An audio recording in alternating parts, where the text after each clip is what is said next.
come with the story? All right, we are live. Welcome to the Ilderon Tales. This is Group C Through the Heart, Episode 9.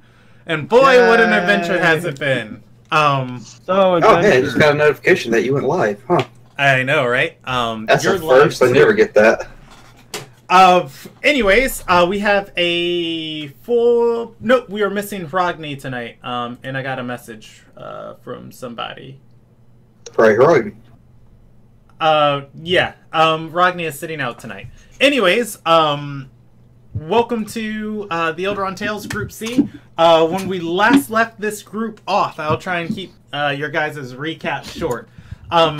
You guys had just finished meeting with Pax, and she informed Icium and Lumigrax of the developments in the case, and it seems that she is secretly investigating this now, as she was secretly investigating it before, but now she's really undercover, with most people thinking she's left the city. With that, Icium and Lumigrax determined they had a lead on Cardrin, as he was going to be at Irlor's shop for it closing down, as the resin are investigating it. And in order to get in the door, they decided to go retrieve a magical artifact that Irlor tasked the party with finding a while ago. They went to the Calgaran catacombs and found that the researchers outside of the catacombs, the scholars, were having trouble because their chief security, or rather the Arcanist in charge of security, went missing in the bottom of the catacombs. He was possessed by a presumably evil spirit and began attacking the other researchers. They fled that part of the catacombs and began strategizing to excavate a different area and enter from a different direction, and requested for an arcanist to help them. The party showed up, completely unaware of the situation, and impersonating a regular arcanist, and almost having their cover blown, got all of this information out of the scholars and decided to go down into the catacombs, agreeing to help put an end to this possessed mage. I didn't agree to that. Well, Icium did. You guys... Who possessed the mage? Spirit did. Oh, that's not good. Yeah. You guys decided not to help them and to continue just to go and find the shield. Once you...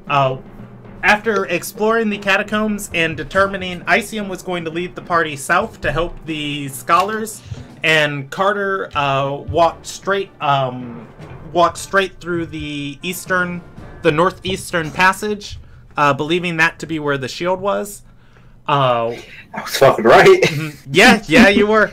You guys saw that there were several manacles down here that were restraining something. All of them were empty, and whatever they were restraining had broken loose of its bindings.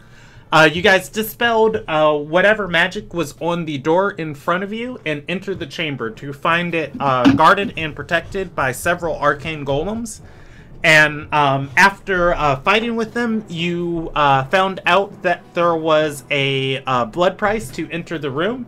And Carter and Aurenia paid the price. I almost died! Yeah, causing the chamber to come to a light for a minute.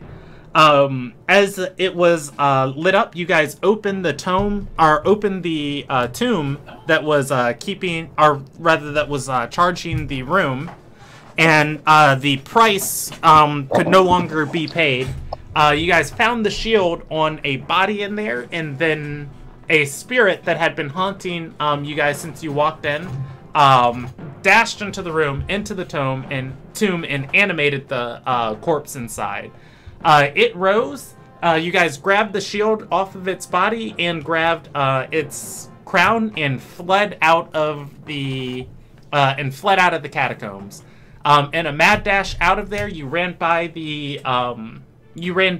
researchers, told them briefly what happened, and they decided they needed to seal the combs, and that was the last you guys heard of them. You ran for a day, and then made camp to rest on the 17th. You are getting back into Dockensdale on the mid-morning of the 18th of Priestess.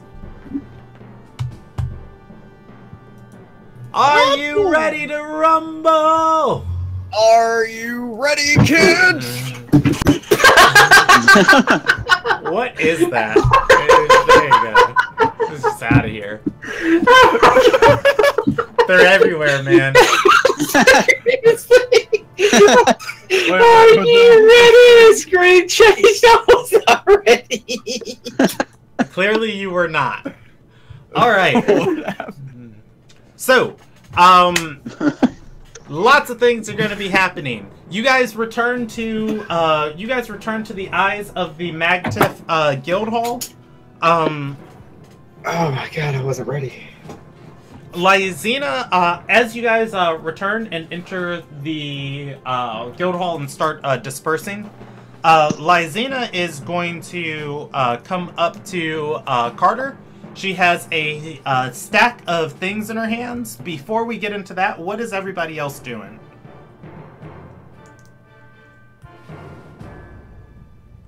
I'm wondering what the stack is about because I'm kind of scared. I just saw where the thing came on the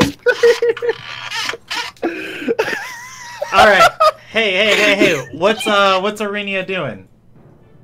Oh, I'm with Lysania, right? Yeah, she's approaching you guys. Well, I'm sitting here, nothing to do yet. Alrighty. If nobody's breaking off in any specific direction, she's gonna approach the party, and she's going to bow to Carter and say, Master Banecaller, there's a matter that needs your attention if you'll follow me. Oh god, okay. Alright. She begins leading you into the storehouse of the guild hall. As she's leading you, she hands you one of the ledgers with a dipped quill, and says, "I don't see why there's no reason we can't multitask. I need you to sign these." Well, what are they? The first one she hands you is your guild stance, the one you had her draft up, requiring your signature at the bottom. I thought I already signed this. You told her, you gave her some minor changes, and then before you guys could finalize it, you said just whatever, you take care of it. This is the final changes of it. Well, what does the final changes say? It is on, reading it, Carter's gonna say, and let's go to some more pleasant music. We don't need battle music. We can go to... Have we had a long rest between now and coming back? Yes, you rested on the 17th. You guys decided to take the extra day. Alright, it says, the Eyes of the Magtiff are, public opponents of slavery. We wish to bring the practice into civilized terms as it deals with mortal life granted to us by the goddess Ililia. Thus, as it stands, we wish to civilize slavery in more matters by bringing additional policies to the forefront of the discussion. Similar to the Freedom Compromise, what guides our decisions in this matter is the passage of life's respect from the given wills, which we hold true. The passage reads, in your form I was enlightened upon my first passing to an experience that I wish never to inflict on another again. With this as a guiding principle of our faith, we can no longer, in good conscience, support the means of slavery as it stands. Signed, Carter Banecaller, and it is not signed yet. Your name is printed there. I'll sign under that, like, yep, sounds good. Alright, she takes that form from you and hands you another one. And she says the lessons that Octus will be teaching will also need your approval too. Oh god, what is he teaching? She hands you what looks to be a curriculum. It is a charter for setting up public lessons for Octus on every 9th day, teaching about the guiding star Sarisung and the Given Wills. Who is Sarisung? History check, or are you asking her? I'm asking her, like, who's Sarisung again? She's gonna say it's a guiding star. It's called the Path to Freedom. It appears historically in events pertaining to freedom. I thought it would be appropriate. Yeah, it's appropriate. Fine. All right, the third one she hands you. She takes that and hands you another one. It is 120 gold payment to a place called Rosedale Park. Have I heard of this place? You have not. You're like, I'm guessing this is the charity that you wanted me to give this money to. She nods and says, yes, you told me to select one. Fine, sure. Alrighty. The final is a stack of 8 forms. She hands you. These are all different forms, and she says, since we never filled out the proper paperwork for those records, I decided in my free time to... We don't have to, woman. She nods and says, yes, Master Banecaller, and takes the final forms on sign. Yeah, we don't gotta do those because, God, I forgot her name. This is me, like, not as a character, as a player, I forgot her name. Lydia. Yeah, Sully. Lydia did this for us. We don't have to. We have 0 reason to sign these. She leads the party to the main part of the warehouse. There is a man tied to a chair and 2 men above him. Each one is taking turns punching him in the face and laughing. As you guys step into the warehouse, Lysina is going to say, "Gentlemen!" They straighten up and look at you. The man in the chair is slightly bloodied, but they both stand at a semi-attention. Who did? Okay, wait. Who? Those 2 people? Are they people I pay, or is this just 2 people that are in my guild here? Yeah, Carter's gonna vaguely recognize them as the people who have been running security for you. Okay. As you guys get closer, Lysina is going to gesture to the one thug who was punching the man in the chair, and he's gonna say, "Aye, we caught this one. We caught this one sneaking away earlier." And he pulls something out of his pocket and tosses it onto a barrel near him, and says, I'm sorry. He tosses the item onto the barrel, and it is a probably palm-sized glass container, like a flask.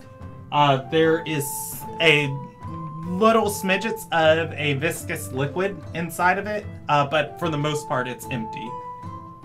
And as he tosses it on the table, he says, that's poison.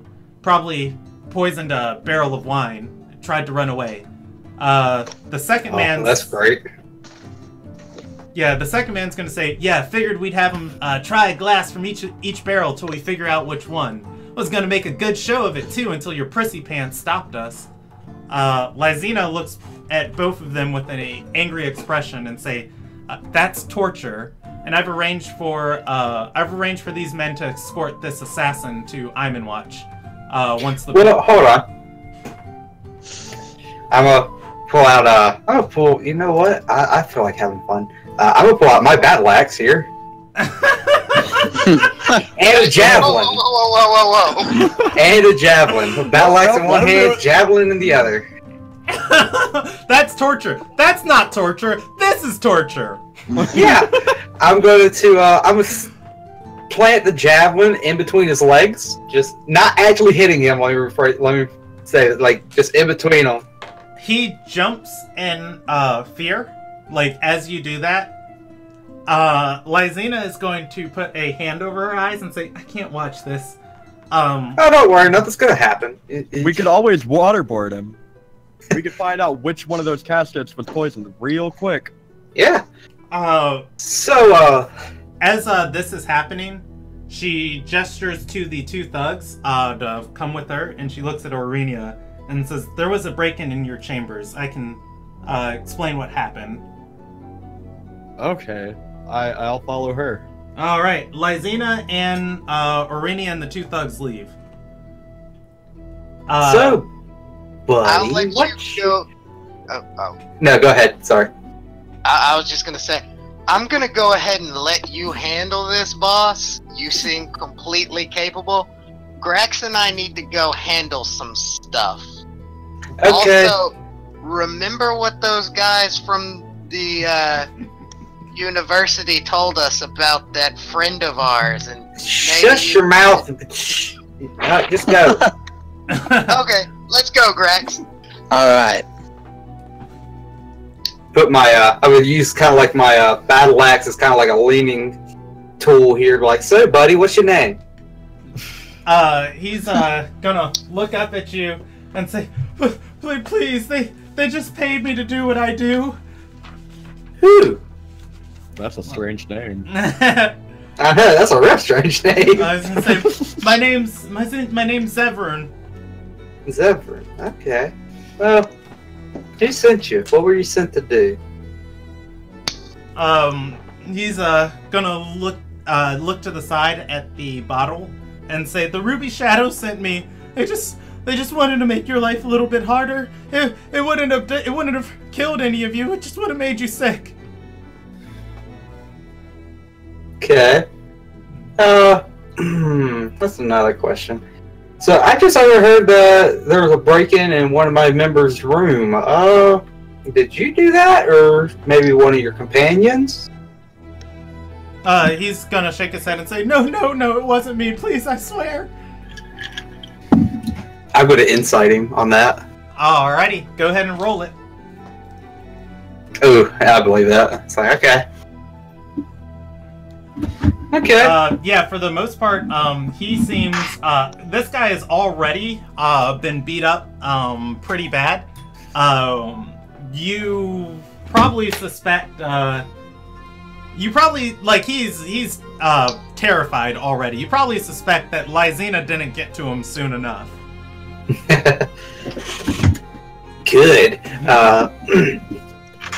Like, so, bud. Very open with you. So, tell me which barrel it was you poured that junk in. You can either tell me it, or we could just do it the old-fashioned way and have you taste it like the boys were gonna do. He's going to swallow for a moment, just take a very deep breath, and then nod over, not to the barrel that they drag closest to you.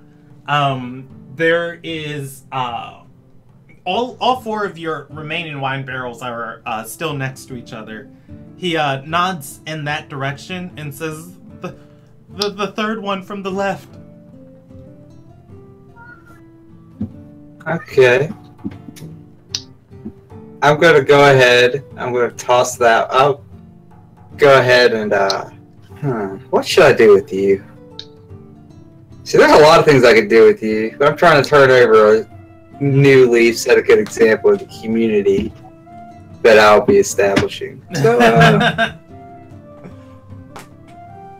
as a punishment, because there obviously needs to be one, I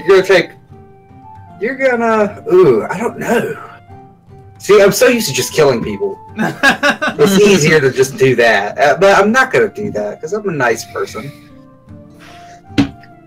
He's gonna say, your scribe was gonna turn me into the I'm in watch. I'll serve my time. Nah. You're just hired to do something stupid. Go ahead, just get out of here. Don't ever show your face around here again. Because if I do see you around here again, I'm gonna chop off your fucking head. Alright, you cut him free? I cut him free. Get out of here. He he bows very very graciously and says, "You're so merciful. You're so merciful. Thank you." And he he know his way out. He runs out. I'm gonna call one of the I'll just pick up the barrel and I'm probably gonna hate myself for doing this. Orinia's room and just be like, "Here." That solves the problem. Yeah, I would drag it. Yeah, I'll drag it up there with me, like over her shoulder. Be like, I found which one it is. Oh, you're taking it upstairs? Mm-hmm. Alrighty. So they have made quite a headway before you. Lysina and Orinia walking.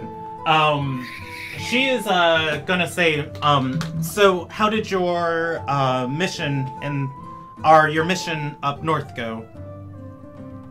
Well, let's just say we may have caused a bigger problem than we have solved. She nods and says, "Did you cast any spells, or your magic, was it capable of helping in any way?" I dispelled a trap. She's gonna push open your door and gesture for you to walk in. The two thugs stand outside the door as you guys step in. On your room looks, other than the seared vomit, of course, at your door, that's, just makes this whole hallway have a bad smell. Other than that, your room looks pretty pristine. The one thing that stands out to Orinia, on the bed there is a single book, and I guess Orinia, would recognize it. It is a spell book, specifically Orinia's spell book. As you guys step into the room, Lysina is going to say, when you left this here, I thought about sending a messenger to return it to you. And? Come on now, you gotta be better than that. Lysina's going to say, you're not an Arcanist. And the day you burned your vomit into the floor, I pieced together that you're not smart enough to be an assassin. Which tells me one of two things.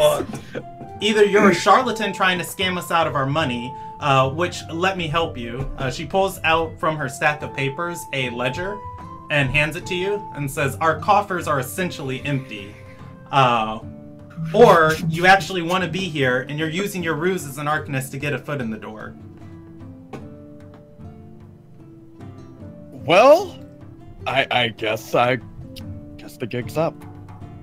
I removed the disguise kit and do the open arms gesture of just, here it is. She's gonna inspect you for a moment and say, this guild's sole purpose exists to remove slavery as an institution from Ililnagai. I, myself, support slavery. I believe the practice helps many more individuals than it hurts. It serves as an imperfect but necessary building block for criminal reformation. And even knowing my views were opposite of his, Master Banecaller hired me as his scribe. He is wise beyond his years and will work with anyone willing to aid to achieve his cause. You should consider yourself lucky to be in his presence and among our members. Well, we are a band of idiots.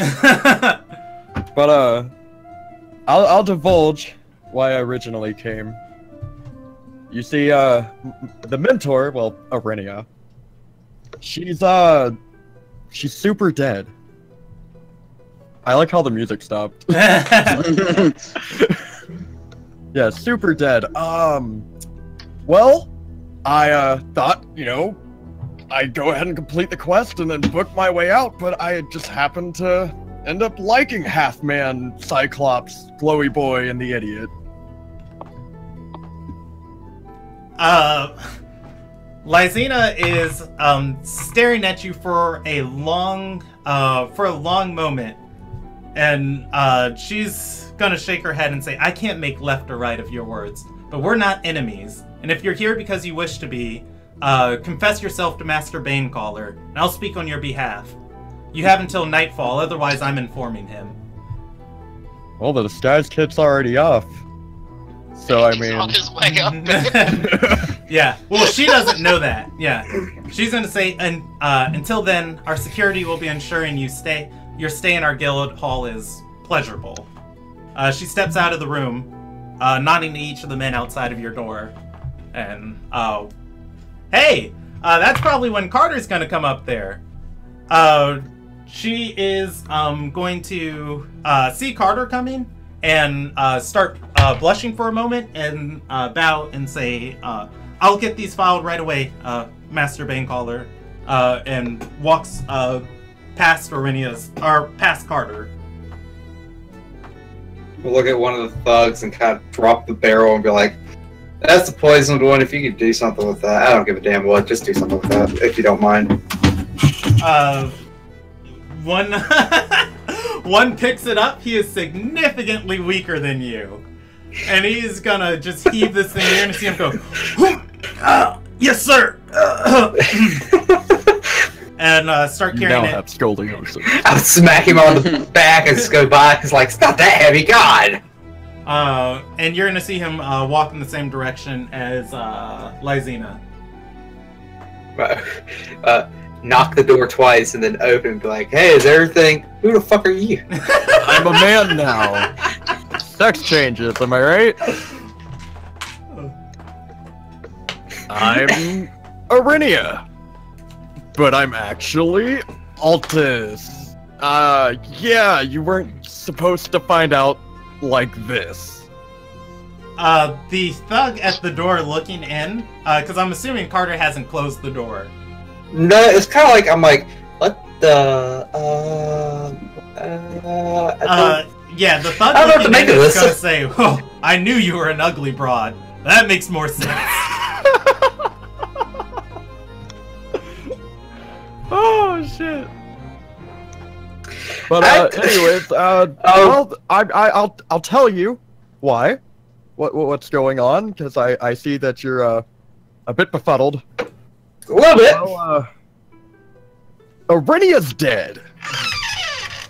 When did that happen? We were on our way, you know, to help you guys with the bandits, and well, I wanted to show her a spell that I had learned because I just wanted to impress my teacher, and You blew her up, didn't you? the blight. Look, the magic star just did it in the wrong direction, and she didn't have a chance to block it, and now she's a corpse. I just left her out there. No one can tell. She's shriveled up. No one will ever know it was her. Oh, unless they reanimate the dead. So we probably should find the body. But there was a man who gave me the book, and I think he knew what he was doing. I think he knew I wouldn't be able to control it. And that's why I stayed with you guys, because you're powerful enough to protect me, or to seek vengeance on this man, and then we'll skin him alive.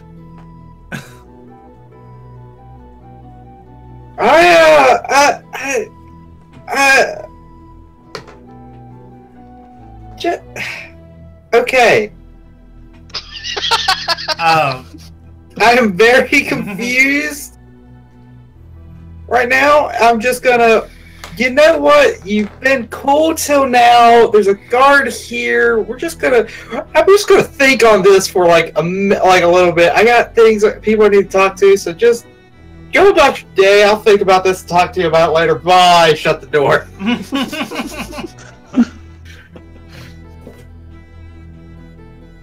All Look right. at the guard, like, just make sure. Yeah. I'm going to find Octus. Carter's just like, this is more. This day is fucking I weird. asked for. All right. What? Where are Lumigrats and Icium headed? We've got the shield, and we're going to meet with Pax. Yep. All right. Shield. She is on the other side of town, from you guys. So that is going to take you a hot second to get over there. Carter is looking for Octus. Yeah. Go ahead and roll me an investigation check. Oh, I gotta investigate where he fucking went. Oh God. Okay. Well, I mean, he's in the immediate area. Yeah, you're gonna find Octus. He's still inside your guild hall. He is inside of. Oh man, this is going to be kind of weird because Carter hasn't been here. Met Octus. Yeah, Carter hasn't been here for the last few days. So the area. So this is a warehouse and a trading post, like a shop, mashed together. The bottom of the tower makes up the shop area, and since you've been gone, it appears that your hirelings have repurposed this area to be a kind of dining room of sorts. I like it. Yeah, where the counter is, they've attached a table that extends out from it. There are several stools near there. They've put up a board with different papers and things that each one of them are doing. Tealy and Octus are finishing their breakfast as you walk in, both of which stand up as you step into the room. Octus is wipes his mouth and bows politely and says, "Master Banecaller, I was just about to go out for our day's recruitment." Oh, well, that's nice. And it is our hello, Tealy. Knowledge you're there. Octus, I know that it is our first time meeting, like officially, and I've been out for past few days, and I hired you for your reputation. You don't happen to have had found any jobs or any type of work? Because I mean, I know I've spent a lot to get this on the off the ground, but I want to keep it on the tracks. Got any have you heard any jobs or anything way we can make a little bit of cash here so we don't go under? He nods and says, "Plenty, sir, but oh shit. None that pertain to our cause yet." Well, I'm not really worried about it pertaining to our cause yet. Well, let me rephrase that. I love it when it does pertain to our cause, but as long as the jobs don't go against our cause, they're fine. He nods and he's going to dig into his satchel and say, I spoke with the bounty keepers of Imanwatch and got the new bounties for yesterday. Ooh. He hands you a stack of papers. Sorting through them, there's only about 6 or 7 here. Most of them are fairly cheap, and he says just minor criminals that have gone missing that they want to question. Then he is going to pull out one from the stack and says, Carter can go ahead and roll me an insight check because he's flipping through these if he wants. Okay. 13. I really need to get my wisdom up here. Yeah, you're gonna pause on one that kind of looks familiar. It is a 400 gold bounty. Wanted alive. It is a sketch of a fire spawn that was staying in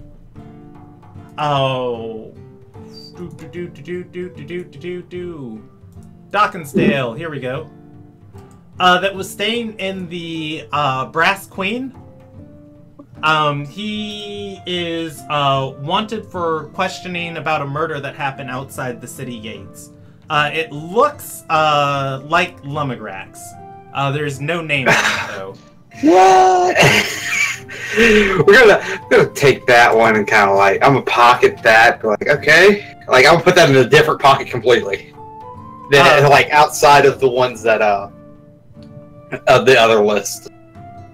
Okay. Other than that, the highest paying one in here is going to be a blue contractor hired by the Risen as an investigator. Went missing in a town called Kaiaskos.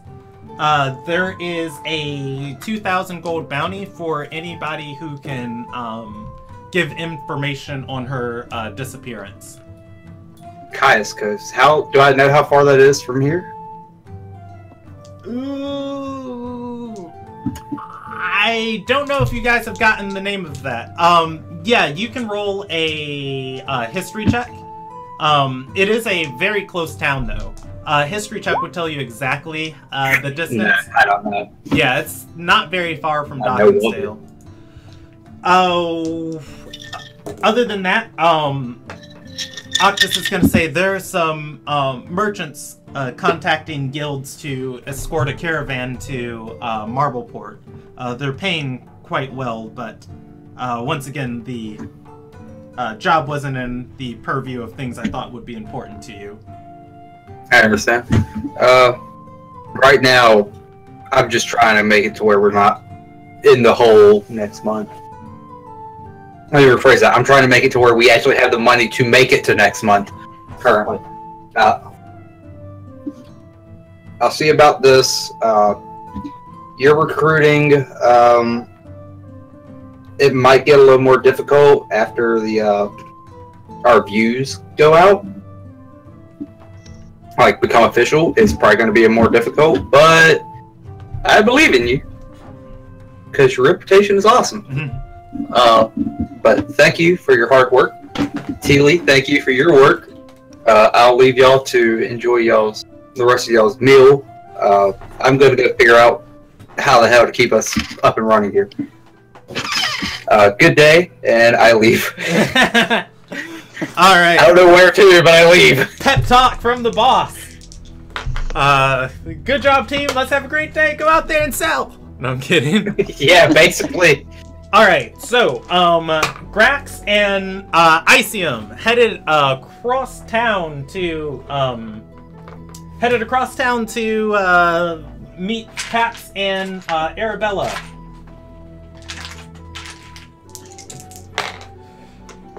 You guys head to the inn that they were staying at.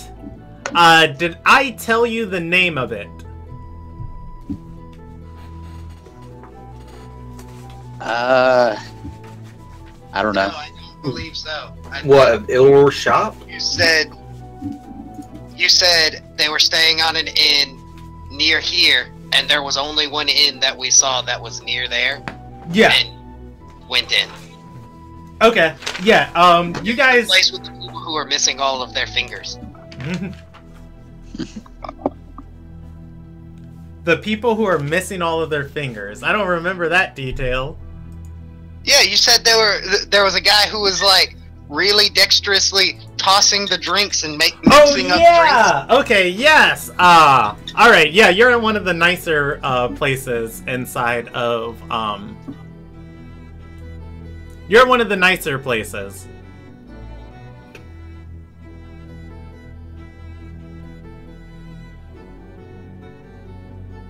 I'm just reading through my notes to make sure I'm giving you guys the right place, because I pulled up the Drunken Jess. But no. Yeah. So I did not list a name for this place. So I am going to name it later. But you are going to be name pending. Yeah. You are going to be able to find this place again as you found it geographically before.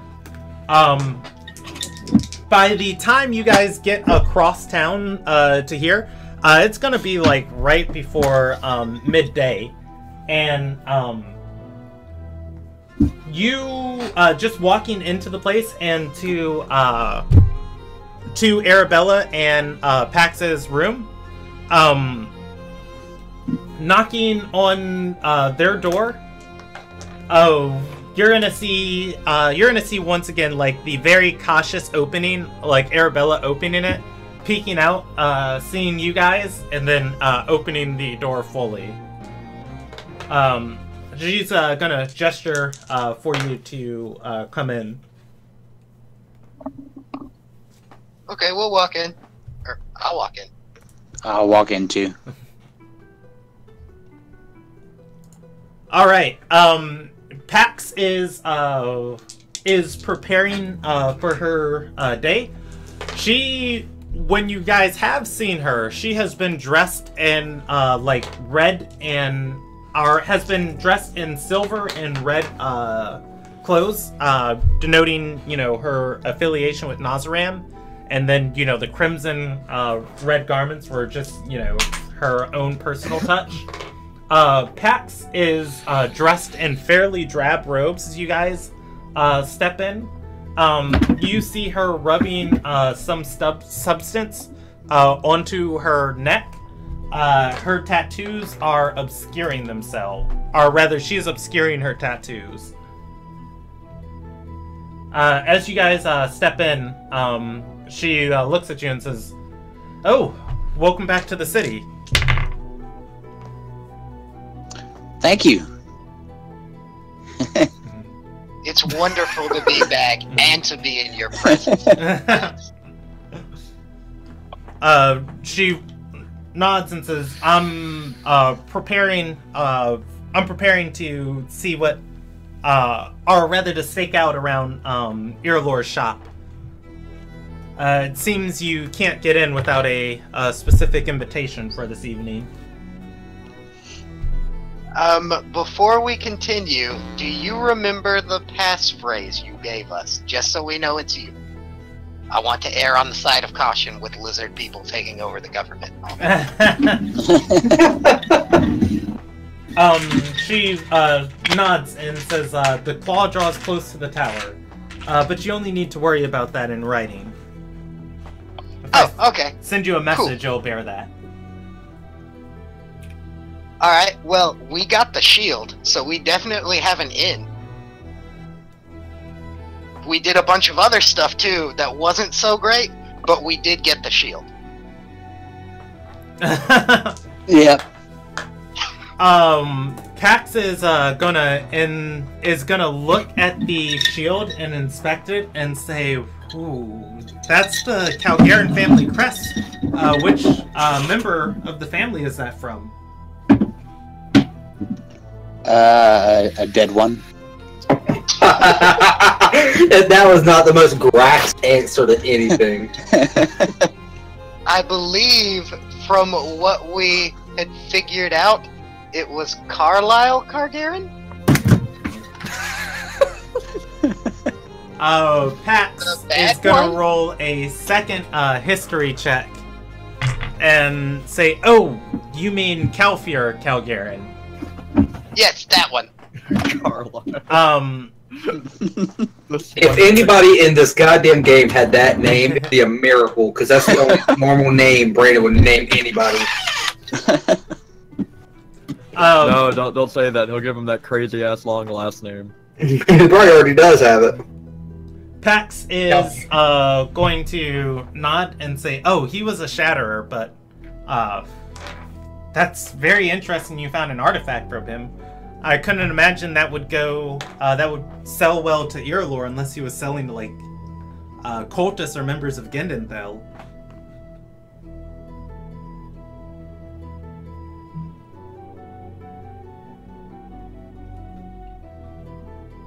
Well? He specifically asked Grex to get a hold of it. Yeah. That was... He wanted a shield. And we got a shield. All right. She's gonna say, well, his gala is tonight. It is at sunset, so I'll be on Shield Way. I'll be on Shield Way, watching over the event. But we won't be allowed inside.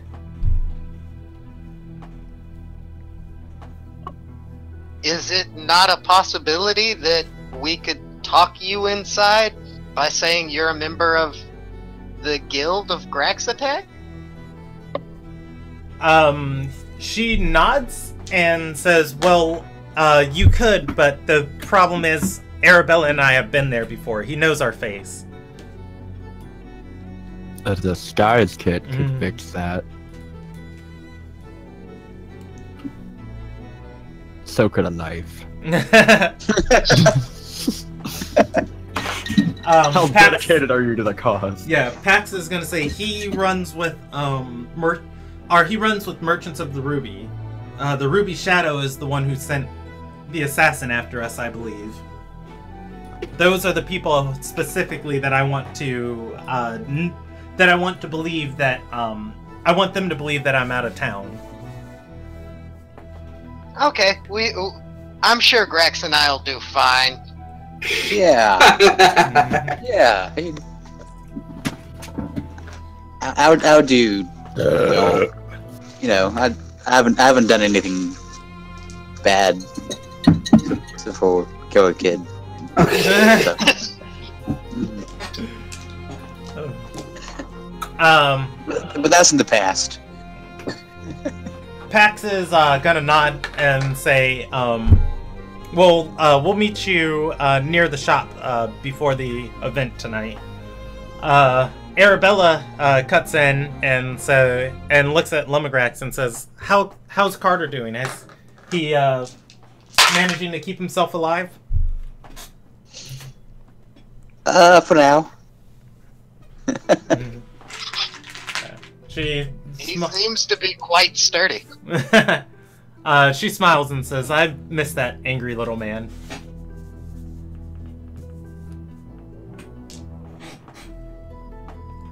Well, there's a good chance you will be able to see him tonight, if only for a short while before we go into the gala. She nods and says, "Well, we'll be there. It'll be nice to show our face, but once again, please try and keep our presence as less talked about as least talked about as possible." Understood. So don't tell anyone.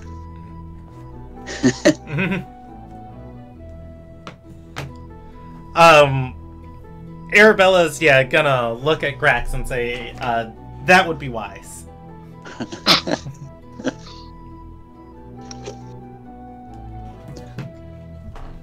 Otherwise, if you guys want to do anything else here, you can, but that's about all they have to tell you. They're prepping for their day too. Can I continue flirting with Pax? You'll continue to get punched you in the can face. try. Can I show Pax that tattoo and see what she says? You can. I'm gonna do that. It's probably the best thing he could do. All right. Pax is going to look at your wrist, inspecting it. She's going to lean in and say, "This isn't a bird of this world." Specifically, she points at a section of it and says, "This might be hard to tell because it's a silhouette, but this is actually a second head right here." And he says it might be easier to think of it as a two-headed albatross. And she says it's an omen from the bridge. What does it mean?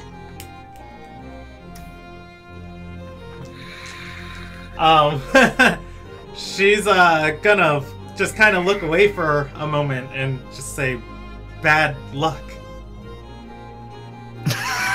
It's an ill omen. Thanks for nothing.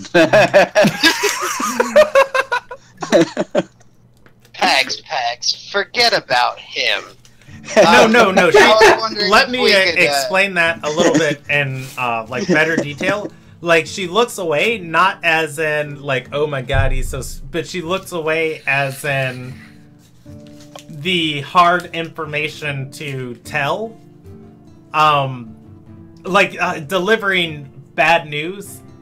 Kind of like a little bit like if a doctor was like telling somebody like, you have cancer, you know, just like that moment of just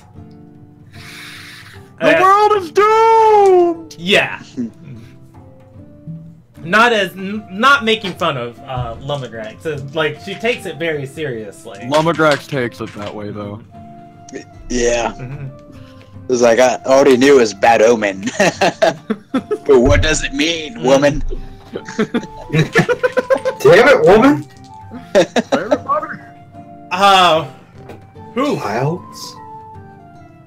Pax is gonna scratch her head and say, well, I remember you mentioning the goddess of death when we were traveling together. Yeah, she's been known to play, the gatekeeper has been known to play tricks on mortals.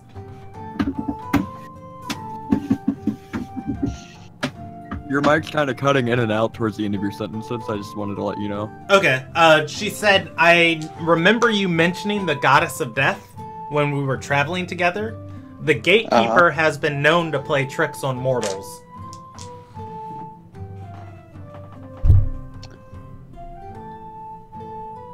Yeah, she's trying to do that with me, but I don't know what she wants. She wants you to kill another kid. You have many more children to kill, Greg. Yeah. You see what happened was. And she's gonna say, so did this just appear on you after after we went to Iman Watch, or did she tell you anything? Did you have a dream? She confronted me after I ran into a sword,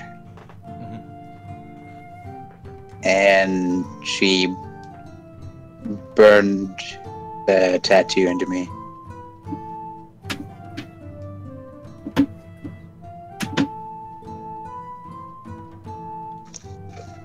And now I kill Pax, children. Yeah, Pax is gonna go pale for a moment and say, and did she say anything? She wanted me to kill another person with the same tattoo, and Toss would retrieve the sword.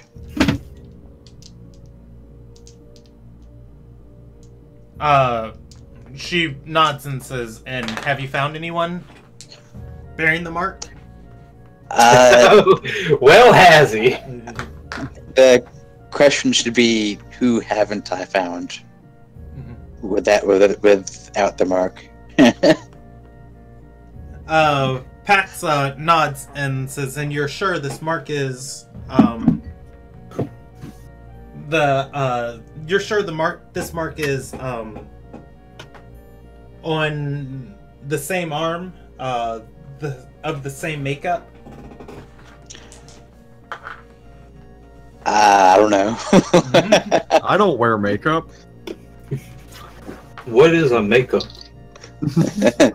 Pax is gonna pull the pad she's using to cover her tattoos and say makeup is this stuff.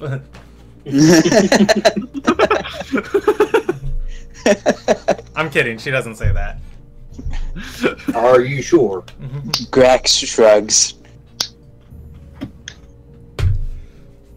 She's going to she's gonna like pinch her forehead for a moment and say, Drax, when interacting with a god, you should, and she's gonna stop and go to her satchel and come back with a small pad that has papyrus paper inside of it. It is a tiny journal, and she's gonna hand it to Grax and a stick of charcoal and say, take notes next time. Can Grax even write? Yeah, you can add a journal and charcoal to your inventory. Okay. She gives it back, and it's just drawing. Grax takes out his reading glasses and looks into the journal. All I can think of is just a huge lumbering opening, some tiny little spectacles, and just places them on his They're nose. like pennies in his hand. And it's just like, yes, these pages are blank. Son of a bitch. So, Max, I find tattoos very interesting, and I was wondering if maybe we could grab dinner sometime, and we could discuss your tattoos in length. Wow, a 31! Oh, jeez. Pax is going to, like, you're gonna see Pax completely engaged in this conversation with Lumigrax, and she's gonna say, oh, yeah, we can, of course, and before she gets the rest of that sentence out, Arabella's gonna snap and say, keep helping Lumigrax. I'm gonna have a word with this one. Oh no! Arabella! I see him. You just got cock-blocked. You got cock-blocked. But I got a critical success! Hey, it critically succeeded, but you got cock-blocked. By the way, Pax has an oath blade in this room. She's not wearing it, but you can clearly see it. It's like lying on top of her stuff. Killer Grax. Yeah, the few times you guys have seen her, she has not been wearing it because, you know, obviously you guys have been interrupted on like her bedroom stuff. But anyways, she's gonna watch Arabella like drag Icium out and turn back to Lumigrax and say, in a few fringe cases that I've read about, she's gonna scratch the back of her head and say, I've seen cults of Gendenthel use this mark to represent things. So, represent what? Things. Pax is going to shrug and say, see, that's where I can't help you. Gendenthel is extremely secretive. I know virtually nothing about it. Other than the Crimson Crusades that happened a few months ago, they've largely gone unnoticed from the rest of the world. Yeah, 3 weeks ago they just went on a fucking crusade and killed thousands of things, but now they're gone.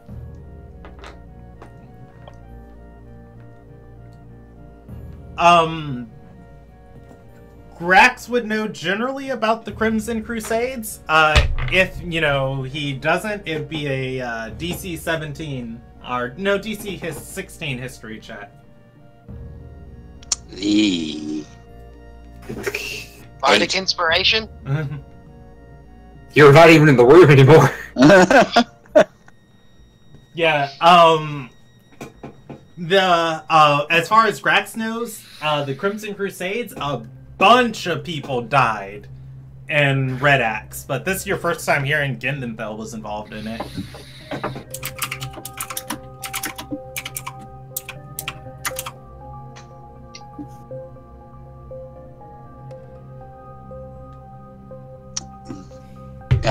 Grax nods and says, of course, and then he takes off his reading glasses and puts them up. Of course. These pages are blank. And Grax takes a mental note. Whenever he confronts death again, he's gonna straight away take out his journal and start writing. You should write that down. Write that on the palm of your hand. Wash your hands. Just write it directly onto your corneas. Write it on the inside of your glasses.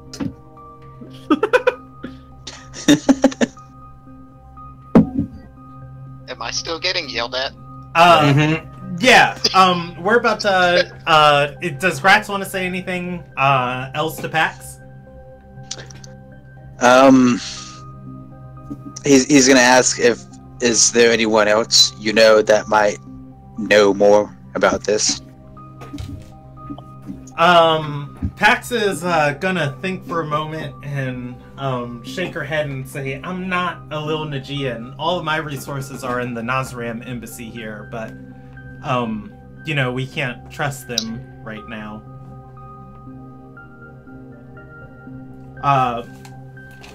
Excuse me. She's gonna say they should have a historian just like me, but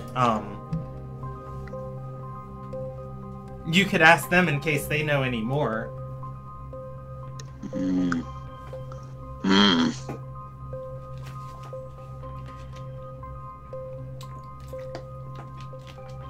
Oh, thank you, Pax. She nods and says, hopefully you get that solved before it grows into an issue. It might be a little too late for that. Pax says, before you go, she's going to rub her chin and say, you know, there is this one weird religion I heard about, and it was just on a passing page of a book I was reading. But in the Tide Gate, there's a song people sing that they worship the gatekeeper as their patron god. Perhaps something to look into. Who worships that? She shakes her head and says, "Well, no one anymore. They were all killed a few years ago. It's now the religion's referred to as the Forgotten Song."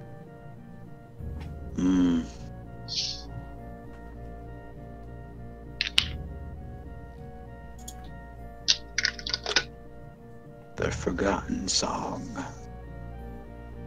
It's forgotten.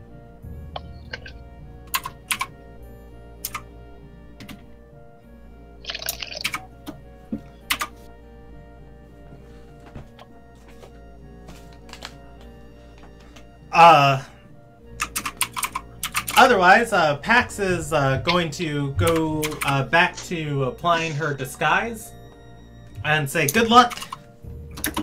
Outside in the hallway, Arabella is going to be pointing at Isium and say, "Have you no decency? You're trying to get dinner with my Oathsworn in front of me?" What's an Oathsworn? Oh God! That's something I wouldn't know. Yeah. No, the same inflection. Yeah. She's gonna point back in the room and say, "Pax and I are courting. It's the whole reason I'm in this godforsaken country." Oh, my bad. I didn't know. You're also very pretty. You were told that last time. No. Brandon talked about it as the DM. Yeah.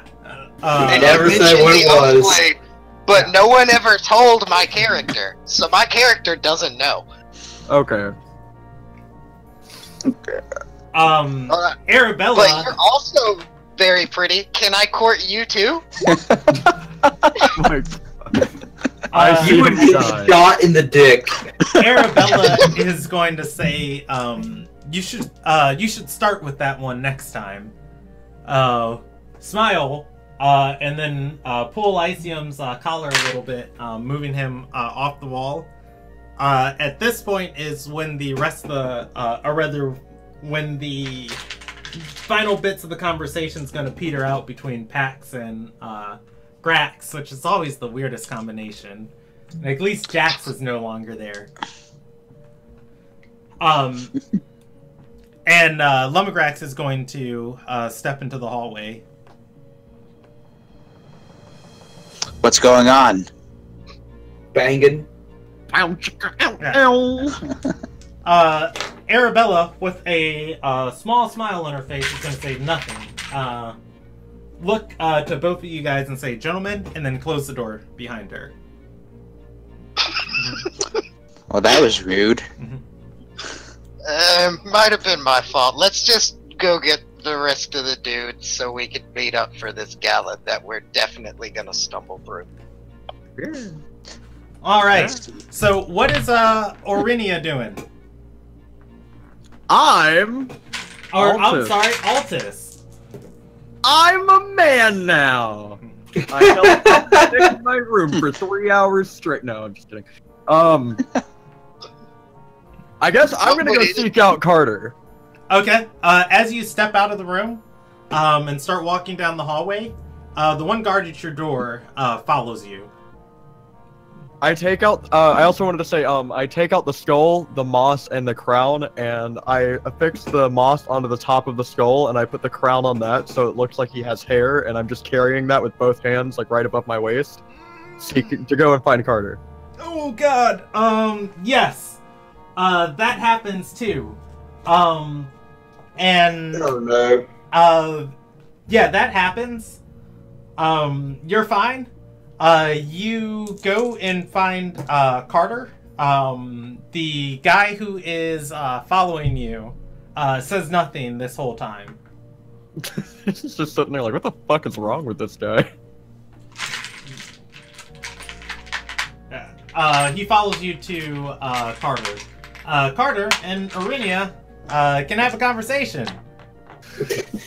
We unlocked the feat. What? Or I'm sorry, Altus. It's like, oh, yeah. Carter. I know you're a busy man, but I just want to say, you know, Lysina showed me our coffers are severely lacking.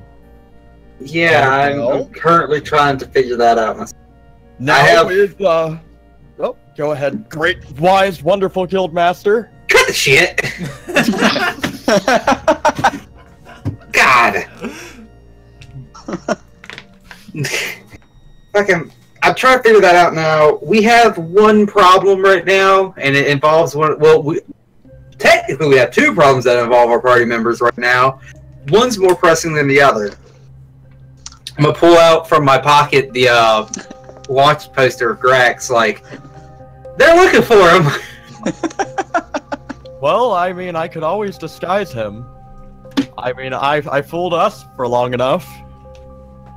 Oh yeah, I know we can, but do you really think that Big Oath is gonna remember he's supposed to not be him? Well, whenever we're in public, if, you know, he starts to do Grax things, just give him a good punch right into the kidney. As you guys are talking, he does have kidneys, right? Tealy steps into the dining room. She has she is clutching a oh man, what is that thing? A ledger to her chest. Steps towards each of you and places two papers on the table in front of you in an inkwell, and says, "Lysina told me to have you guys sign these." And then she looks for that last part. Oh, she said, "Lysina told me to have you guys sign these," and then looks at Carter and says, "Oh," and she bows and says, "Master Banecaller." You don't gotta bow every time you see me. You're forgetting about King Skullby, Tealy. I believe he deserves a bows as well. Shut up. Teal Fucking is gonna weird. look to you and say, "Who are you?" I'm, This well, is- I guess I am, but I'm not. I was Iridia! As I, like, just dance around with the Sculby. They're in disguise this whole time. It's good. It's a situation I will deal with later. There's Well, more I wanted to pressing touch matters. on that. To help out with our coffer situation, this crown's gotta be worth money. It's historical, it's pilfered, it's directly from the source of a mad king. It's dirty try it money. on. Don't do it. You should try it on. As you guys are talking, Not trying. like our Tealy is grimacing this whole time at Altus, and she's just gonna say, "If you guys could just sign these, I could get out of here."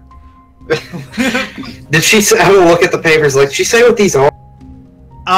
Reading it, it is an official membership form for the Eyes of the Magtiff. It has your guild stance on it and says, I will work to uphold the ideals of the Eyes of the Magtiff. Those ideals being da-da-da-da-da-da-da-da-da-da-da. Signed, your name, and then a place with your signature. And then it has it has her seal on it, her scribe seal. Okay. Both of your guys' forms say exactly the same thing. Wait, why do I have to sign a form that I'm a member of my guild when I run the guild? What? Asking Tealy that, she's just gonna shrug and say, I don't know. She's so bossy. She just sent me in here. I'm gonna push one of the papers over toward Altus. Yeah, Altus has one in front of him. I'll put the pin down in front of him, like, you signed that. I'm not.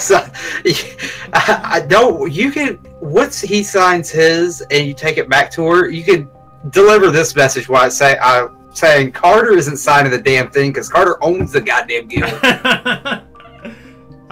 She nods and says, "Should I use those words, sir?" Sure. You know what? If you want to add words to it too, another fuck or goddamn it, go ahead. She looks at Altus.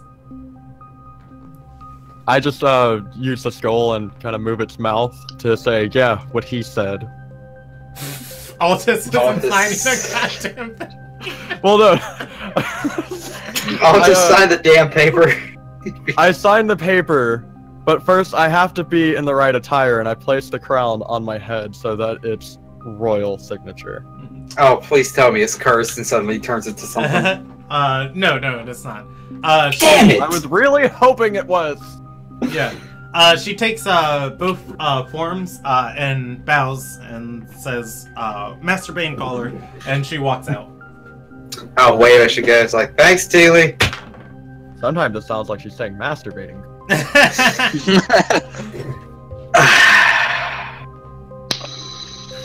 Okay, I said well, that in character as well. I know.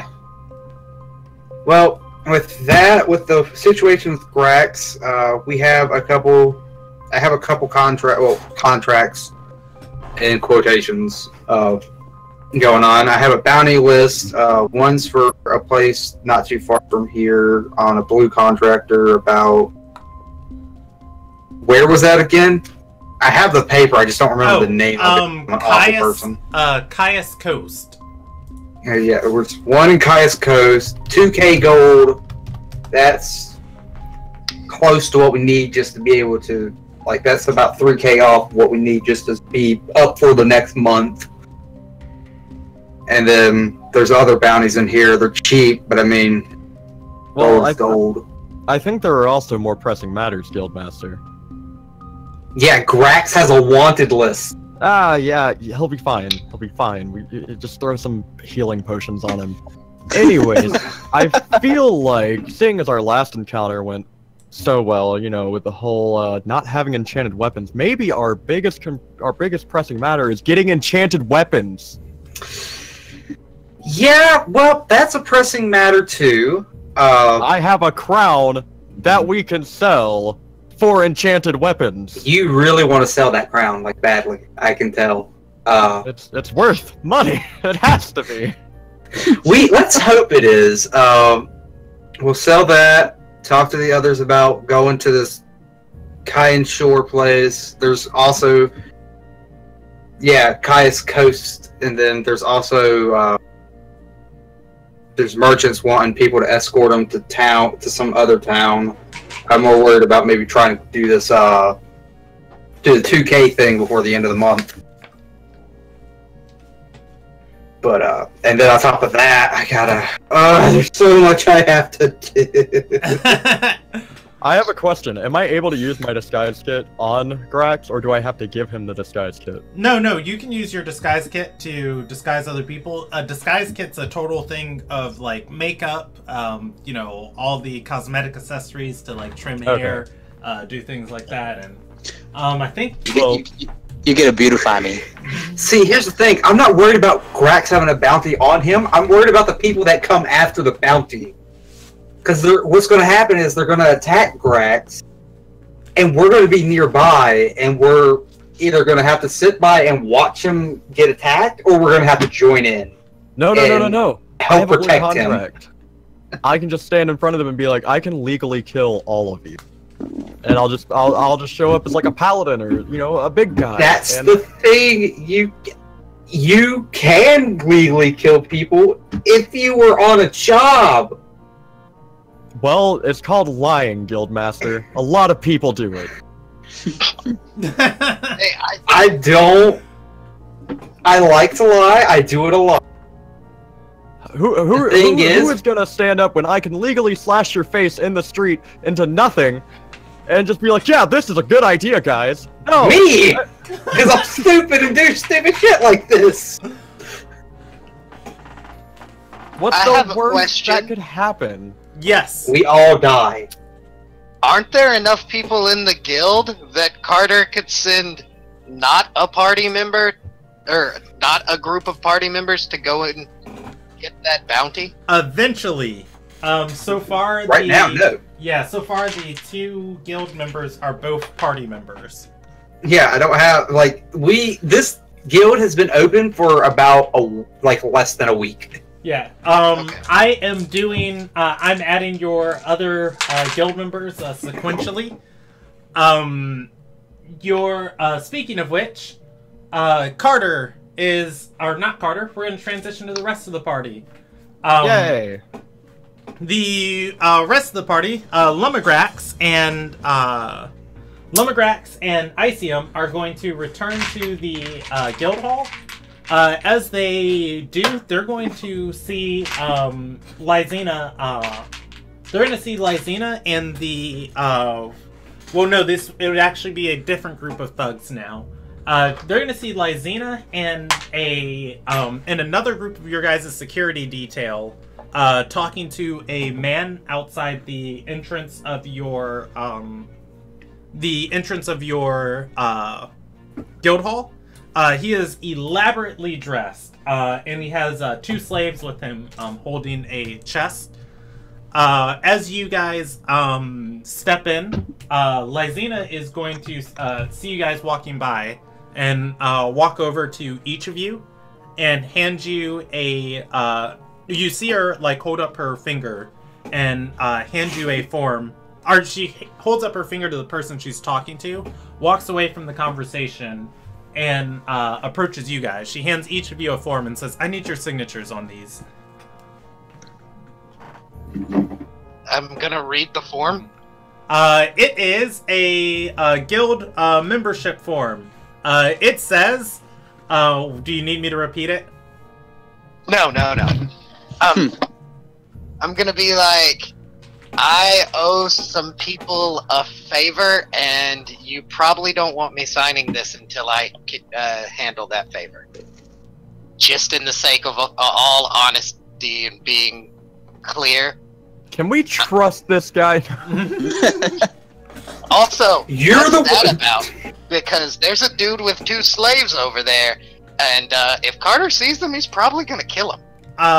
She nods and says, that's why I'm handling it, but I do need to talk to him. She's going to gesture to the door and start walking in behind you guys.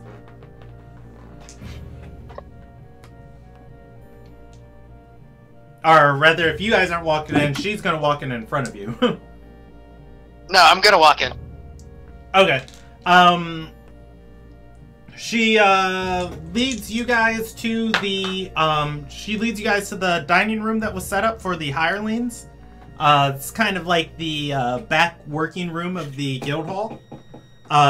Stepping into it, both Altus and both Altus and Carter are in there. But before you get there, Lysina is going to talk to Lumigrax and Icium and say there was an incident with one of your traveling companions. It seems one amidst our ranks was not who they said they were. Please don't be surprised. It's being handled. Okay, I'll take your word for it. She steps into the room and bows and says, Master Banecaller, the merchants of the Ruby sent their bribe offer, the one that Ally pointed at or said that they would do in her letter, or in the letter. Shall I decline it, sir? Well, who is it that they sent? I know you just said, like, did you get a name? His name? Oh, gosh. His name is, she's gonna say, his name is, Arrington, Stradrew. Ilderon Tales. You go ahead and decline it, and tell him to never show his face around here again. She bows and says, "Very well, sir." Don't forget to punch him in the dick. Slavery's bad. Yeah, punch him in the dick, say slavery's bad, and then stab him 3 times in the chest. I'm kidding. Don't do that. Bring the slaves inside, and then throw the chest out. You know what? Actually, bring both of the slaves inside with both of the chests, and throw stuff at him. You shut up. Lysina, don't do that. As Lysina is walking away, she looks at Grax and points to the table where the inkwell is and says, "I'll need your signature on that eventually." Grax takes out his reading glasses and then starts reading the. All I could think of is he draws like a kitty on the paper. Oh, so hey, Grax, you got a problem. I do. Show him his bounty. Yeah, you do. Look what came onto my desk. That looks nothing like me. It's you. It looks barely like Lumigrax. It's like it might not look a lot like you, but it's you. They got my nose wrong. Damn it, Greg. I want you to promise me one thing. If you're gonna slay people for having a tattoo, do it more discreetly. I'll do my best. If anything, let me know. I'm always looking for more skulls. Oh, by the way, Altus is here. This is going to be your guys' first time seeing him. I have my shirt pulled up with the Who the skull hell are you? where my head should be, and the Yeah. skull's wearing the crown again. And go ahead and describe Altus to us in full detail. Let me pull that picture up. Alright. I have brown, ragged hair, a short brown beard. I'm wearing a wizard's hat, and a gray wizard's robe. That's it. Damn. Oh, my fair complexion, muddied though, because I'm always dirty. Showers are for idiots. I mean, what's a shower? I'll BRB because I gotta use the restroom. I don't know where a shower is. So, who the hell are you? I was the one you once knew as the amazing. Oh, you were that incompetent idiot. I believe you mean incompetent group of idiots and part of. Well, that was a pretty good disguise, and we recently ran into a situation where we might need to disguise someone. I'm not helping you. Are you friend or foe? Of course I'm a friend. I disabled traps. I've killed people for you. Accidentally twice, but I've killed people. So, why were you pretending to be Orinia? Well, there's a very short story to this, and it goes Arinia's dead. And you were just like, oh, Arinia's dead. I can take all the stuff and just be her. Well, no. You see, she was my mentor. I come from this place. I know Dr. Stell pretty well, and well, it was either follow her or go to jail forever. And, she taught me a lot, what I was lacking, and I wanted to show her I could do better magic. I had to prove it. And this man, he gave me a black spell book, and I learned that blight, the one I killed the bandit guy with. And, well, the first time I casted it, it kind of went out of control. She couldn't block it. Now she's a shriveled up corpse out just somewhere on a hill. And I kind of had to take her for that or go back to jail. And I have to get vengeance. Okay. I said all that with moving the skull's mouth, by the way. Oh, by the way, you, as you were, talking, occasionally you started coughing. Just a single word or two interrupted. Was this crown actually cursed? No. Or did I get, super aged? No, but the skull's probably disease. I licked the skull. Oh Lord, what happened? Orinia has been coughing as you guys have been talking.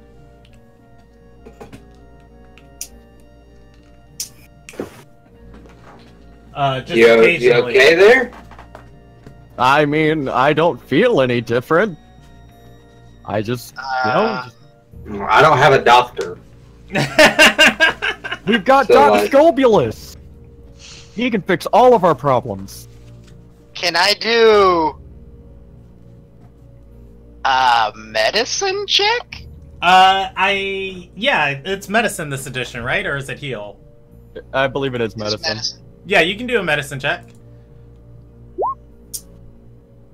A 17. I haven't slept with anybody. Have you slept with the skull? All right. You leave what I do with this skull out of the... 17. Just inspecting Orinia, or Altus. I have to get used to that now. Just inspecting Altus. How much of this inspection does Altus comply with? I'll comply to it all, because I'm friends with everybody. Alrighty. You're gonna, as Altus opens his mouth and, you're kind of looking around in there and you've, just been inspecting various parts of his body, you're gonna see on the back of Altus's throat a few just kind of, black veins there.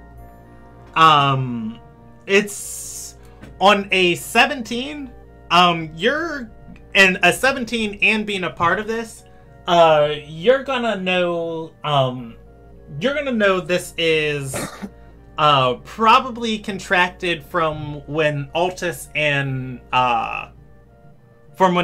Carter were smashing the skeletons and were in that cloud of skeleton dust. This is some type of rot disease. It has not set in yet, but it is definitely incubating. Why does Carter not have run? Carter made his save. With a 17, do I know how to treat it? We need to go to a doctor. Don't worry, I am a doctor. Let me throw my hand down your throat. I'll rip the veins out. Treating it, it can be treated with simple medicinal herbs. However, it is a Well, yes, you'd know, with the 17, you'd know specifically that common herbs can cure this. Can we just send tea leaves out to get it? Who the hell is Tea Leaves? I don't have anybody here named Tea Leaves. I'm going to go ahead and share this information with Altus and say, hey, you need to get some common herbs. It's not that big of a deal, but you've got some type of rot disease. To cure or not to cure? Also, Carter, just gonna say you might want to get checked out as well. Yeah, I'm fine. I brush the skull up against Carter's face. I would mash that thing. You leave Skull alone.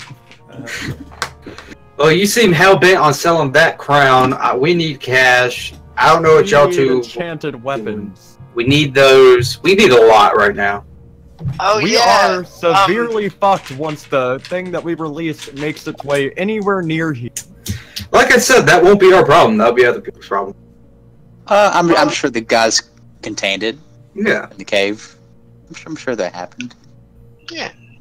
Grax and I have set everything up for us to be able to go to the gala tonight and get money for the shield. We must go. We should... Oh, wait. This is perfect, actually. I just thought of this. You're a different person now, Altus. Yeah. We could... Grax, you could say that we had one person die on our trip, and that this is a new person. And if they need proof, we can go fetch the body if it's still out in the field. Exactly. We have a skull. Yeah, we have their skull. No, that is mine. Well, we're not giving it to him, but we can show him the skull like this is our dead friend. He's gonna find it real weird when I talk using it. And then we can get more money for it. We can get more money for the shield. Grax, this is perfect. It's like life insurance, but I'm still alive. So it's like a life insurance scam. Insurance fraud. Well, when is this gala supposed to be? We should probably start heading that way nowish. Well, let y'all have anything. Wait, we need to disguise Lumagrax. You know what? He'll be fine. How about that? I just changed Lumagrax's nose. Did you change it to look more like the picture?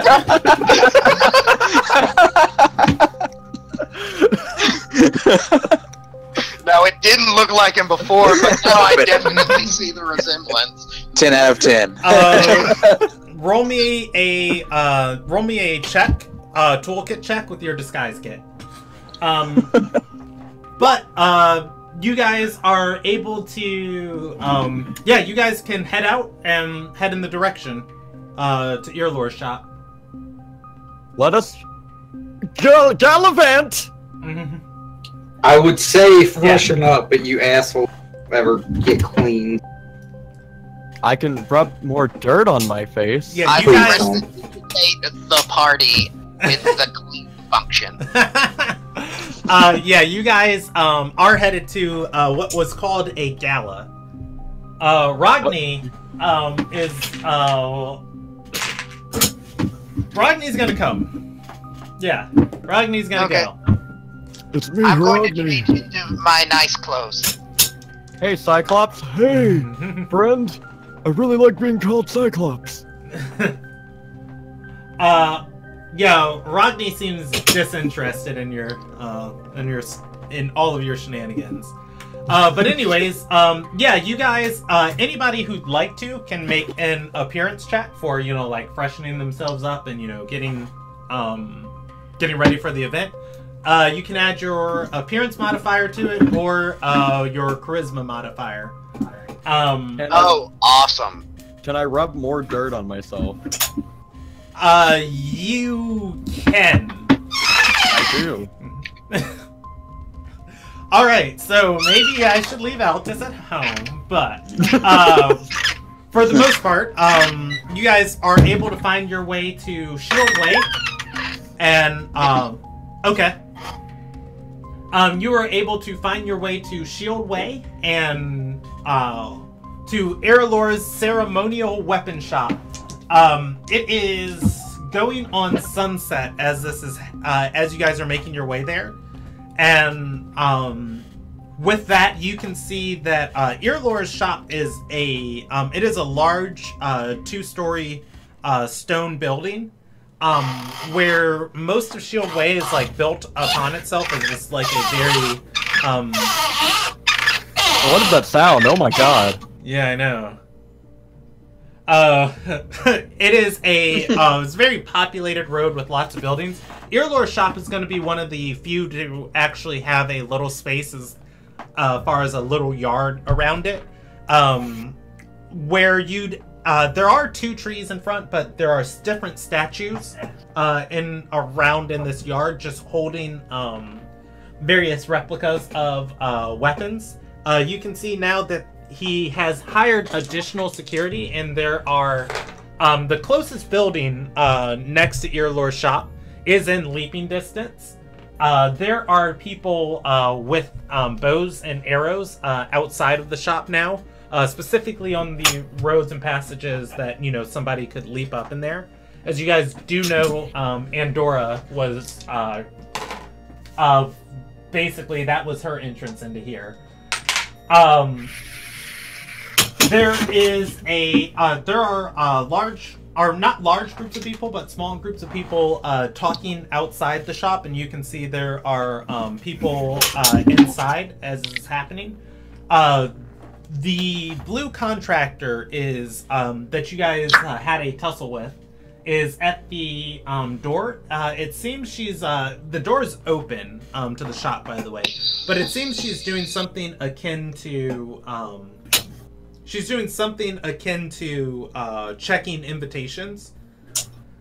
As the party walks up to her. Wait. Don't we meet up with Pax first? Oh, Pax is in disguise. You guys can search the grounds for her if you'd like. I wouldn't know about it. For So. unprotected items. Yeah, I was gonna say, nobody else... Well, no. ICM told everybody Pax was still in town, and, you know, like, why you guys were going to get the shield. But nobody else would, know, you know, she was gonna be here. Looking for Pax, you are going to, you're gonna pass a couple, like, fancy people here. Definitely assuming that none of them are her. But just individually, she does not seem to be in this crowd near the shop. Okay.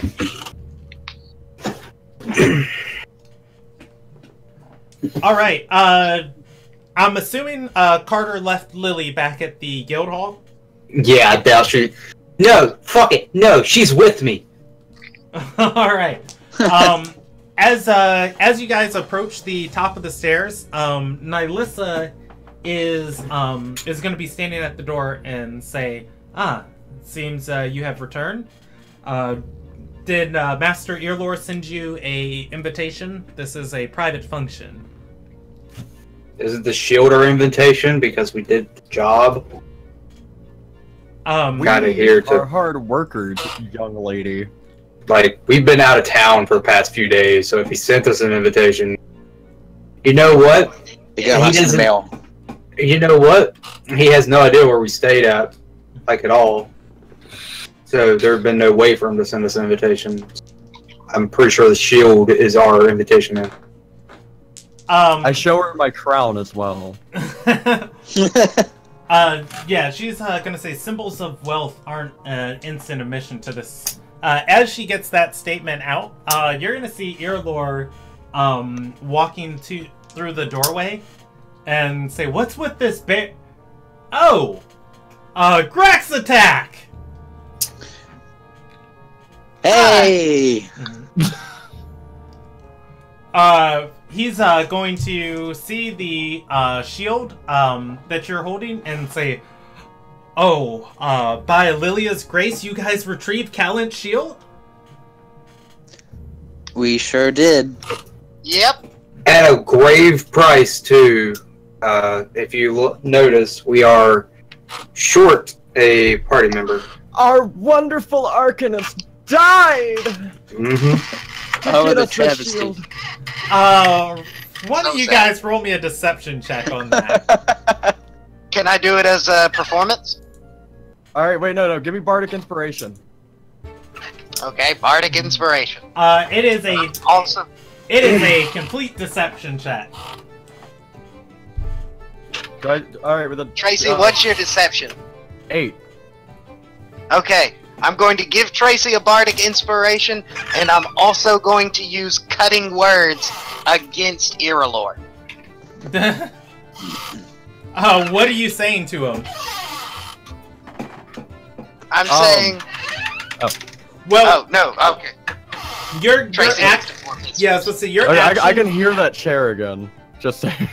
Yeah, your action Oh, I'm sorry. is the Bardic Inspiration. Bardic Inspiration is a bonus action. Yeah, Cutting Okay. Words is Is a reaction. Yeah, but all of this is happening at the same time, so I'm gonna say you can't talk to, like, you can't whisper into Altus's ear and, you know, insult Irilor at the same time. He's a really good ventriloquist, God. Yeah, but as you woefully go, oh yeah, she passed away, Irilor is gonna, like, be... God, please roll that D8 inspiration on top of that. He's gonna, like, he's gonna put both of his hands, like, to his mouth, and kind of like a prayer, form, and say, oh, I'm so sorry for your loss. And he's gonna sling a hand around Lumigratz and say, it's more money for you, though! And That's right. And he's gonna gesture to everybody and say, come on, come in. You guys can be a part of the celebration tonight. Oh, thank you very much. Let's go, guys. I come in holding the skull still. Like, it's always gonna be held and something fucking happens to the skull. I am breaking that skull. You will not touch Scobie! Are you sure you don't want to keep out the skull guy? I feel like he'd kind of be a damper on the party.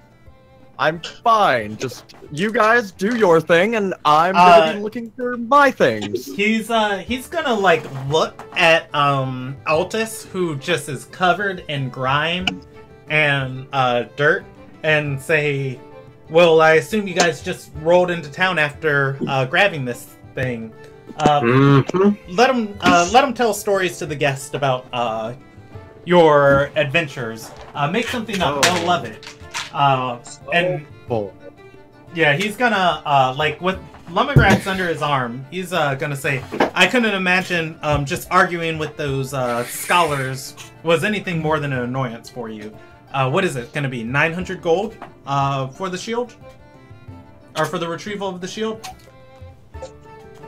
Oh no, we fought an ancient evil that... The most ancient of evils! And we released him upon the land? I'm gonna take off my boot that I cut my toe off of and be like, I lost a toe. we also lost a guy.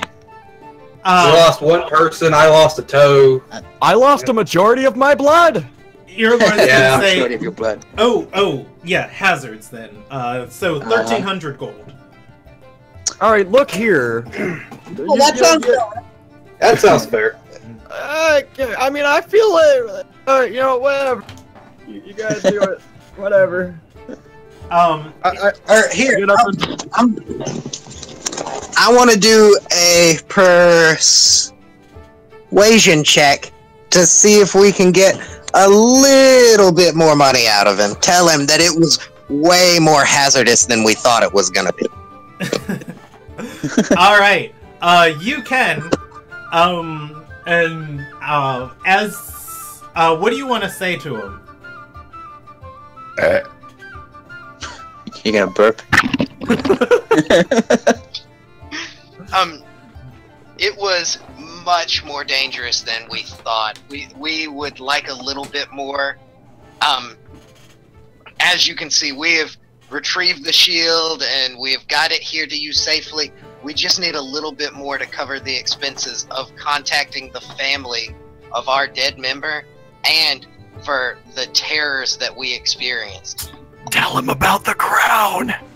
Altus here is still having nightmares. That's why he looks like this. So, Fucking bathe. I want you. I'm going to tell you how he responds, but I would, since neither Altus or Icium were here when the party met Earlore. The party met Earlore as he was arguing with one of the people he contracted. The adventurers went down into a dungeon to retrieve an item for him, and 2 of them died. And she was bringing up this same argument of just like, I need the rest. And Earlore was like, no, we had a contract. And it's like, but my friends are dead. And he's like, all right, you're fired. I'm hiring Grax Attack. And, did I rescind this? No, but Icium wouldn't know that. But anyways, as you say that, he's gonna say, yes, that's terribly unfortunate, but that's what the 100 gold is for. 100 measly gold for my nightmares? Okay, that's fair. That's Shut up. What did you say? 1,300 was the total? Yes, and he says, you can't put a price on life, but you can try. I mean, I can. Alright, look here. Rex, does that 1,300 sound good to you? 1,300 sounds good. 1,300 will do. Icium's gonna look at him, laugh a little bit, and say, well, you can't blame a guy for trying, am I right? He nods and says, yes. Grax, you've got good guild members behind you. We're going to make a lot of money together. Yes, we will. He leads you guys into the center lobby of his shop. You can see some of those statues that were initially inside of his shop holding the items have been moved outside. Where those statues were, there are display cases with different weapons inside of them, and groups of people crowded around. This shop is very occupied. Earlore is going to clap, and Bronlil is going to run to his side. That was the new person Earlore hired after Carter bought the freedom of all of his slaves. Bronlil is not a slave, BT dubs. She runs to his side, and he's going to gesture for the shield from Lumagrax. And say Grax Attack has returned with a new artifact for it. Get it cataloged in our inventory and get him his payment. 1,300, 800 for the item, 400 for hazards, and 100 for one of their friends dying. And he turns and says, "They were a friend, right?" Yes, the most friendliest of friends. Dearly beloved. We had sex like so much. Good old Nanu. I wanted to motion towards him and see if, maybe he wanted to appraise the crown. You ask him about that? He's going to gesture for it. And he's going to... do you hand it to him? I walk over to him and I just kneel down, like, where his hand's at, and with the crown on my head. Okay, he lifts it off your head and inspects it closely. He turns it to the side and says, "You got this from the catacombs?" Of course, the same tomb we got the shield from. He's gonna nod and say, this is probably a crown of Amirian. Not many of these floating around. A crown of 1,000,000 gold, you say? He looks at it and says, "I'll pay 500 for it." 700. Look. He gestures his hand forward and says, "Deal." I shake his hand. Well, actually, and I put the skull up, and then I shake its mouth, saying "deal" back at him. You should have asked for more. No. Yeah, No. if he made a deal that quickly, you just messed up. Yeah, he Yeah, just you told got you the he was money. buying the shield for 800 gold. It's fine. It's not even enchanted. He's gonna call back to Bronlil and say, Bronlil, another item purchased at 700 gold. He's about to sell that tonight for like fucking 2. Yeah, no, I guarantee you, he's about to turn around, sell that shit for like 4K right here tonight. As he calls over the crowd, you can see a woman breaks away from conversation and starts walking towards you guys. Bronlil steps back too and says, "Sir, is it onto Graxatax's pay?" He looks at Altus. And I'll be taking this to make sure the use of enchanted weapons are gotten. and he's gonna say, "Do you have a guild?" I'm with this guild. Then yes, it goes on to Grax attack bay. And he says, "Make it out to Grax attack." And she says, "Yes, sir." As she walks away, another woman steps into your conversation, and Carter and Lumagrax are going to recognize Ladora of Discipline. She is the Risen member you guys first met when you came to town, who was helping you out with directions and Ladora. I didn't hear who you had said. and That's what I meant. cleaning up your guys' the trail, Mess. literally the trail of carnage you guys were leaving through town. Okay, we didn't leave it. It came to us, and we defeated it. Yeah. She's going to step forward and bow and say, Carter, it's good to see you again. Ladora, how you doing? She nods and says, "Well," and she looks to Earlore and says, "You know the goods of your shop are being confiscated and investigated. Those that are not on sale here tonight, including that shield and crown your servant just walked away with." Earlore is going to shake his hand and say, "No, no, no, no. When the injunction was filed, those were not a part of my inventory." Oh, I like the way this guy thinks. Ladora is going to roll her eyes at him and say, "The members of Discipline are still watching you tonight." She smiles at the party, nods politely, and walks away. Earlore is going to rub his knuckle on Carter's skull and just say, "This is all thanks to you. We're gonna get rich tonight." I don't know if to take that as a compliment or a threat, because you just put your knuckle on my head. He seems excited. Still, with his arm around Lumagrax, he's gonna turn and look at Lumagrax and take a just a quick step back and say, "Oh wow, you must have got knocked hard in that tome or in that in those catacombs."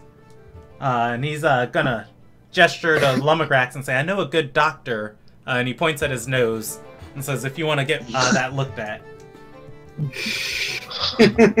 Oh, I'm sure it'll heal up on its own. No, we're looking for a doctor. I'm going to say... Yeah. yeah. He's gonna nod and say, "Of course, I'll get you her name later in the evening. I will not have my adventurers going out into the field ill-prepared." That's Thank why you we very like much. you, Ibalor.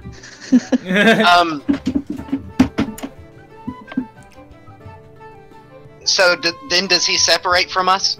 No, he's still... Earlore is a talker. The party knows this, as it took a lot to get him to leave the party the first time he approached you guys, and you guys were torturing one of his friends and threatening him the whole time. Guys, maybe we should slip away and look at the enchanted items. Hey, Ilderon, you don't happen to have, like, great axe, like, for sale out here? A staff? Maybe that. He's going to nod and say, yes, and if you want to bid extravagantly on anything, he just kind of looks over his shoulders and has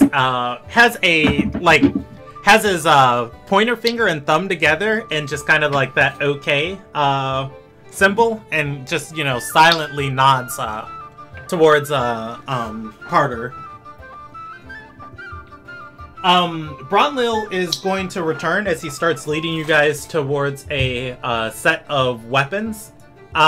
She hands him a form and a bag of gold that he hands towards Lumigrax. It is pretty hefty. It has 2,000 gold pieces inside of, or gold sea coins inside of it. He also hands you a form and says, as a completion of our transaction, that one's for you. Oh, thank you. I put the money away. You said you handed me a form too? Yes, just basically saying you retrieved a shield belonging to Calgarin, and a crown. Grax takes out his reading glasses. It says you received you retrieved a shield belonging to Calgarin, and a crown belonging to Calgarin. I just want to say real quick, wasn't it? You don't want to correct him on this. Yeah, It was, you guys said it was, Calfier. Is, what you guys said. He told you it belonged to Calent. History check? Go ahead.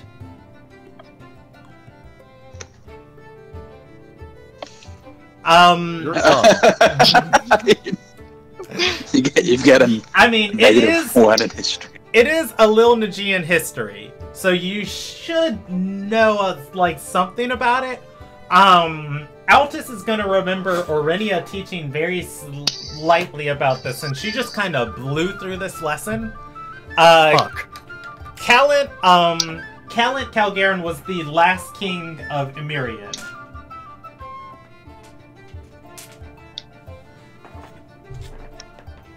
That is about all you know on the name. Of just like, oh yeah, he's like a king or something of some like old dead country. Look, we looked through one room. This is what we. So do we see the guy that's supposed to be meeting with Irilor? Nobody has any idea what he looks like.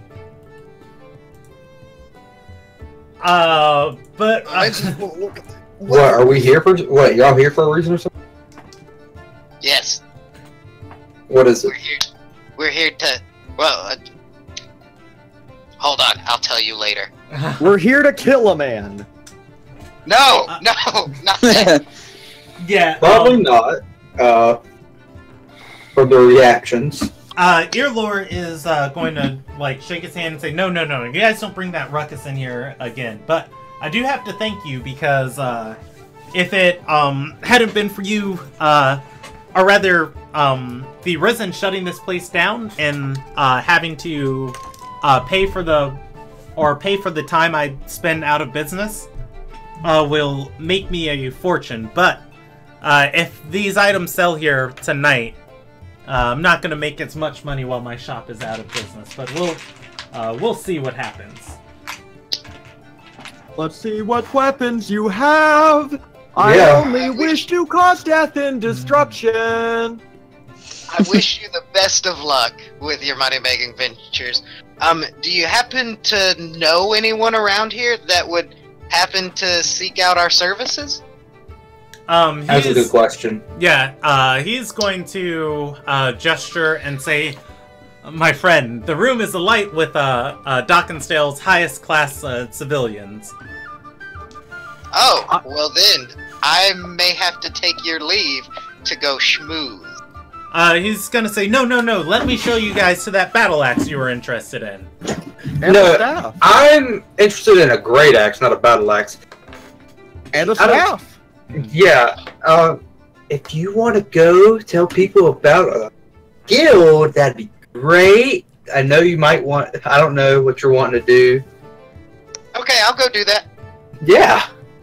Well, I guess I'm supposed to be going to you buy me that staff. Alright, you know, I got us that crown, you buy me that staff, and I'm gonna go tell I'm gonna pull out my pockets that have, like, literally next to, with what? Look, send Grax after me. I have 400 gold. We just made 2,000. We're in the money. Sure. That's I not will go regale them of our great trials at the Calgaran Temple. Awesome. Thank you. Hey, Grax, you want to go look at things to kill people with? Yes. Alright. Can I roll performance for schmoozing? And regaling the audience, or regaling the gala guests with stories of Oh, that's my Our- job. amazing tales? That's my job. I'm better at performance. Yeah, you can, yes, you can. Altus can, take the help action and give Icium, advantage on the check. Okay. You can roll a second time, for a, I'm not gonna count that, 20. Yeah, that 26 is, gonna be the better one. Anyways, for Carter and Lumagrax, Earlore leads you to a case with a battle axe in it, and he's gonna say, "Now I don't have a great axe, but I do have an artifact, rare, and unlike any other, well, almost any other. You see, the guild that made the historic Kron axe that was used in the Second Shattering, to try and defeat the Shatterer. To try and defeat the Shatterer Olivia. They made a prototype of the axe first when they crafted it. It's not as powerful, but it does have some of the same properties." He gestures to the case. There is a black battle axe in there. The tip of it, or rather the edge of each side, is red. One side is actually, you can see a little bit in the case that one side is actually dripping red a little bit. And it looks exquisitely crafted with gold inlays on the handle. And he goes on to state the bid for this one currently is at 30,000 gold tonight. Woo! Jesus. Fucking Christ. Can you give us a discount? Yeah, I'm gonna need a discount that drops that shit down to below 500 gold. It's an auction. Yeah. He can't give you a discount on an auction. Grax doesn't know that. Neither does Carter. Yeah, he's gonna say, well, once the bid was placed, I can't undercut the bidder. Yeah, you can. Yeah, you can. Let me ask this: Who made the bid? Grax, I like where your head's at. But no. He is going he's going to point to a woman talking to a group of 3 people. She is tall and hulking over them. She is Milcery, and she looks like a half-orc. And he says she's an ambassador from Northold. I believe her name is Ambassador Rotendar. Now we really can't, Grax. And She's from where? I've never heard of it. It must be a made up name. He says Northold, far in northern Galkin. It's and he's gonna lean in and say, just between you and me, it's a country of savages. Savages, savages. Barely Wait, even. guys, out of character. I can disguise myself. Like, you know, like I could, I could, walk back in, and like, we go find the person, I disguise myself, and we drop the bid. Grax killed her. Grax killed her, and then I am her. Why are you making this way more complicated? All you have to do is wait until the end of the night, disguise yourself as her, and pick up the item before her. But then Grax doesn't get to kill anybody. With a bounty on his head, I don't know if Grax wants to kill anybody. I don't know if Grax is smart enough to know that, though. Still out of I think he's smart enough to know, oh, I'm getting notorious. Let me not, people. Okay, back to characters. Back to character. Can you guys see if he happens to have a deck of many things? Staff. Alright, well, what about staffs? What do you got staff-wise? Because that is out of my price range. He's gonna nod and say, "Oh, I've got a few items, more of discarded belongings, and he is going to lead you guys to a staff, and he's gonna say, this one is one that Dila, when Rona used herself, she donated it to a museum, but I was able to intercept the donation and purchase it myself. So you stole it. And he says, no. All of my goods here are gained through legitimate means. It sounds like you stole it. I'm not going to question it. But anyways, he's gonna say the current bid on this one is 1,800 or 1,800 gold. Jesus Christ. Okay, I'm just gonna stop looking because all your stuff is way out of my price range. No. I can bid 1,200.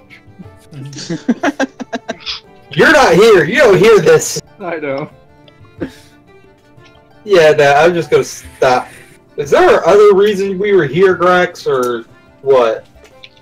Earlore says, let me show you to another item. That bow Rodney had her eye on. And he's gonna lean in and say, ravishing woman that one is. You shut your dirty lying mouth right now.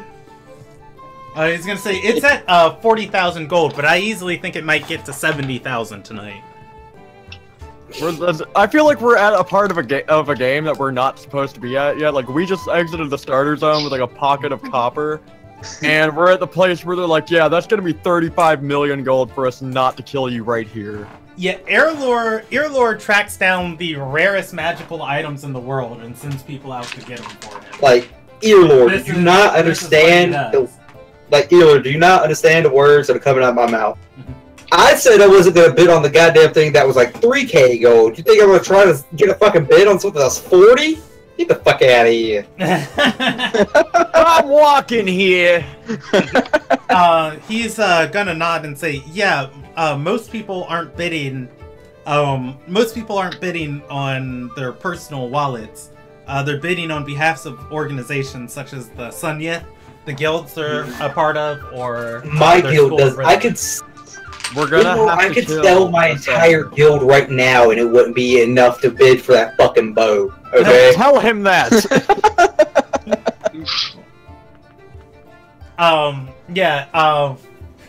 He is going to, like, you're gonna see Earlore just kind of like straighten up his clothes and say, oh, well then, I'm going to go talk with some other investors for the evening. Enjoy the rest of the event. You just got called poor. Hey, if you tell him that Eyes of the Magtiff is looking for while you're out there. He's gonna nod and say, "Oh yeah, one of their members is already here tonight." What did you say? He nods and says,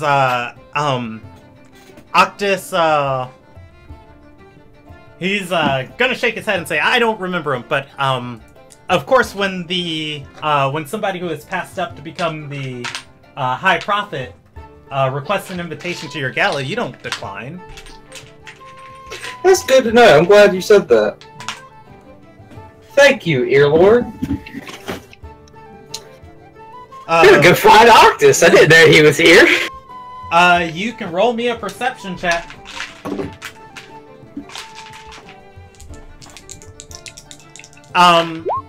15. Alright, yeah, you're gonna recognize Octus as he is, not hiding. He's talking to a group of 4 people. It seems that he is, debating with a woman from the, group, but it seems to be a pretty civil, conversation. Just, like, looking at his, body language. They are talking in front of a... if you approach, they're talking in front of a case that has a spear in it. I'm going to approach, but I'm gonna be stealthing, just close enough to where I can hear what they're talking about. Okay. We are going to switch over to the other 2 members. Do you guys want to approach anybody specifically, or are you just gonna post up and start, just telling your tale to everybody? I'm just going to post up and start telling the tale to everyone. If you look into the chat, I've already put in what I've said. I've already put what I said. Alright, do you want to read it, or do you want me to? I can read it if you want. Okay, go ahead. Hurry, everyone, hear the tale of how we conquered the tomb of the Calgarans. We defeated arcane golems, countered fierce charms, and claimed the shield of Calgaran. Tonight we have a wonderful opportunity for you all. You can be the first people to generate change in this world. You can be trendsetters, help fight against tyranny, evil creatures, and prove your piety and devotion to the given wills. You can help our guild rise to any challenge with a small donation on behalf of the different factions you are representing in the country. Alright. As you say that, you're gonna gather a small crowd around you, and Altus took the help action. So, do you want to describe how you're helping, or do you want me to give you a suggestion? I'm making actions as he's talking, like us beating up the golems by like punching the skull and stuff like that. If you have the if you have the cantrip like dancing lights or prestidigitation, you can kind of make like sparkles and lights. Wait, I have major image. Yeah, moving around Icium as he's talking, and your guys' that's what I'm gonna say. Your guys' display is gonna draw a little bit of attention. Do I need to cast major image and like find out if it wild surges or not? Oh, are you gonna use a spell slot to do it? Yeah, I'm gonna use major image to. All right, roll me that. You can ritual cast it and not use a spell slot and possibly kill everybody. That'll be fine. Oh my god! I was suggesting cantrips. Roll a d20. I don't have a cantrip. All I have is for intimidation. You do have cantrips. Prestidigitation would have worked. That's a cantrip. Yeah. Roll. Okay, wait. Please roll a 17 or something. 1 d20. Yep. D20. All right. No! You're good. You're good. No, thank Christ. He has to either roll a 1 or a 20. Yeah, you're good. So you are going to conjure up this image and just have it kind of I'm assuming you're just conjuring the image of the golem and you're just like having it take hits as Icium's talking. But regardless, you guys are going to draw a little bit of attention to yourself, and some people are going to approach. One man is going to step forward. Icium is he looks familiar to Icium, but he steps forward and he says, I collect Calgarian artifacts. I'd be willing to pay 5,000 gold for that shield. We have to kill Errolor. Hold on, I have to use the restroom, but decide whether or not you say that in character or not. Well, you know what? Let us get back to you on that. He looks around and says, "Is it an item for bid tonight? I didn't see it on the floor." Oh, I'm trying to figure out of character. We're trying to figure out how to maneuver this to where we might be able to re-steal the shield, sell it, and fucking leave. Forget all of the quests. Oh shit, that's right. It does give us quests. But 5,000 gold would give me enough to get my staff. 5k gold, that's like almost exactly what we need to fucking keep the guild going for a month. So I'm going to say, alright, let me finish the story, sir, and I will find you in just a moment and we can discuss business. I'm gonna go to the bathroom also real quick. Alright. Another person is going to say, "Oh, I didn't know Earlore was collecting Calgarian artifacts. I'd be interested in any of the other stock he has." And he's the person's gonna look at you and say, "How much to hire your guild to get these items?"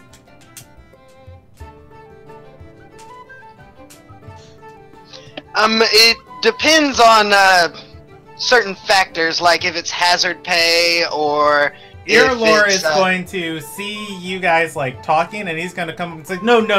They're faithful employees of Earlore's ceremonial goods. These are my trusty and beloved adventurers." Really, Irrelore, because I was under the understanding that we went to the highest bidder, and if these people make a fair offer, I don't know exactly how faithful we will be. Oh. Did we threaten Irrelore? Irrelore is going to say, he's like gonna move his collar of his shirt a little bit and say, "Well, tough luck finding some of these without me." And he's going, and the man standing next to Icium is going to be like, "No, but Earlore, really, this shield." He's going to say, "The bidding starts at 3,000 gold." The man nods and says 3,000. The woman behind him says 3,500. Correct. The man looks back and says 4,000. What is it? Earlore is going to say, please, just give your bids to Bronlil. She'll record them all. Well, we kill Irrelore, I'll become Irrelore, and then we can We take all the money. Roll me a stealth check on that. Oh no! Bardic Inspiration. Core, let's see, stealth. Which one is that? Let me find that real quick. Ooh. That's the second from the bottom. Yep. Alright, here we go. Hey! Oh, woo! Alright. So far it seems Earlore is engaged in this bidding war that just happened. And finally the woman steps away, and he's gonna gesture to the back and say, alright, 6,000 gold, give your bid to Arrington. Or, I'm sorry, Arrington, give your bid to Bronlil. The man nods, and he looks up at Icium and says, hopefully our paths cross again. I make hand motions at Grax. I hope they do as well, sir. And remember, all you have to do is contact our guild, and we could easily acquire more of these artifacts. Say the name of the guild! None of us almost died for it. We're very strong. I love this entire time, no one has said the name of the fucking guild. Contact our guild! Grax attack. No! I yell it at the top of my lungs. Y'all are fucking idiots. Eyes of the Magnet. I hate my guild members. I really do. Eyes of the Magnif. Oh. Oh my god! Magniv. As, when you I was say the just guild speaking too name, quickly. he's gonna turn around and say, "Oh, I was there earlier today. Your scribe slammed the door in my face. Oh, you're the dirty slaver. Yes! Yes! He is Say gonna. that in character. Yeah, that's in character. Yeah, he's gonna say. I'm very forward. He's gonna say, "Dirty." No, the practice itself is very refined in nature. Why? We save a lot of people from their death. Look!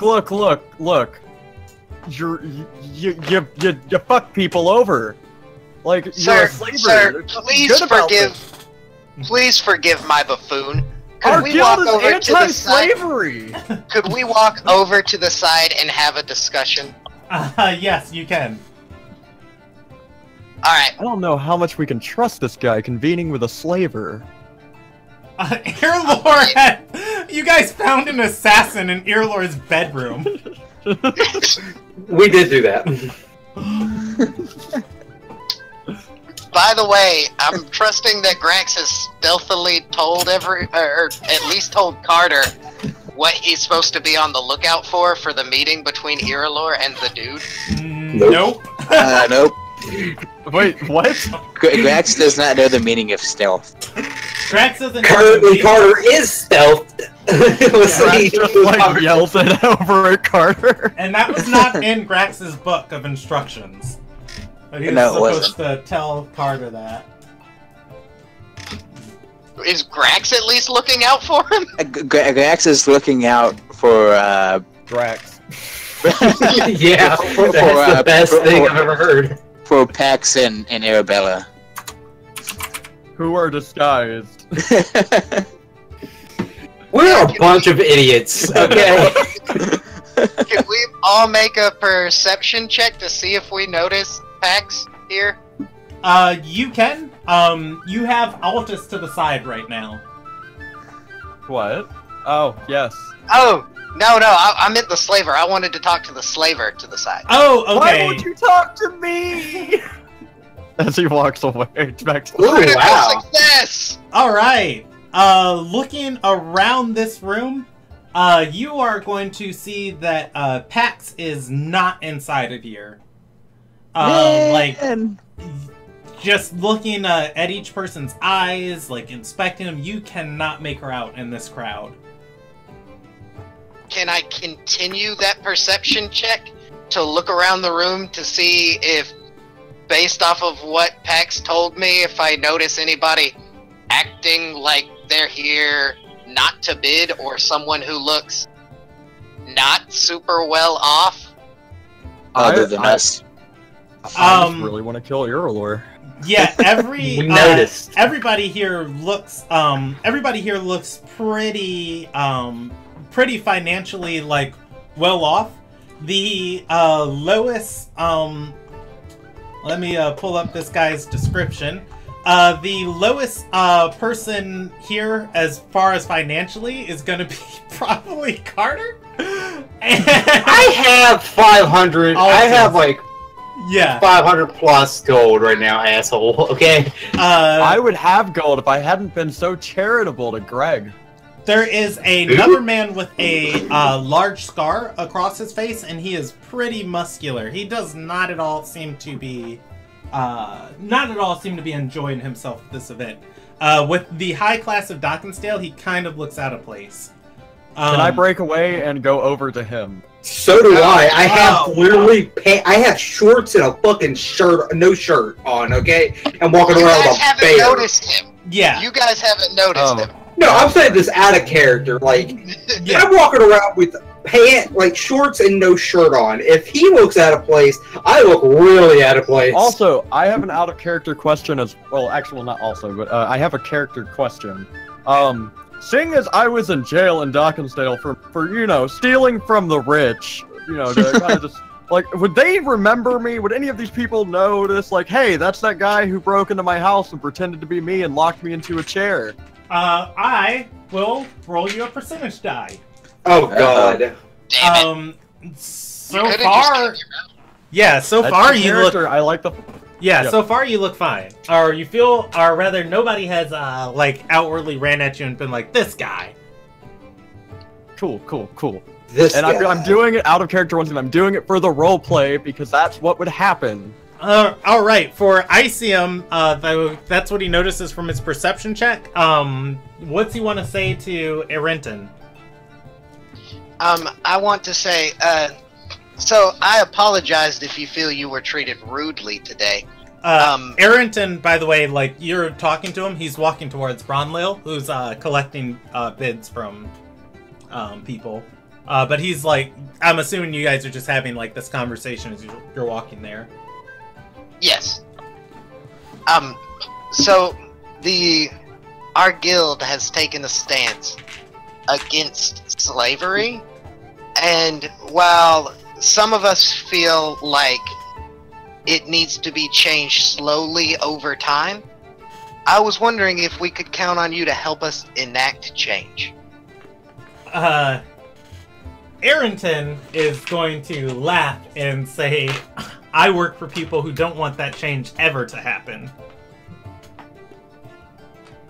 I mean, but you can't say that all change is bad. I mean, look at the change that gave slaves the ability to buy their freedom. That was a great change for this country.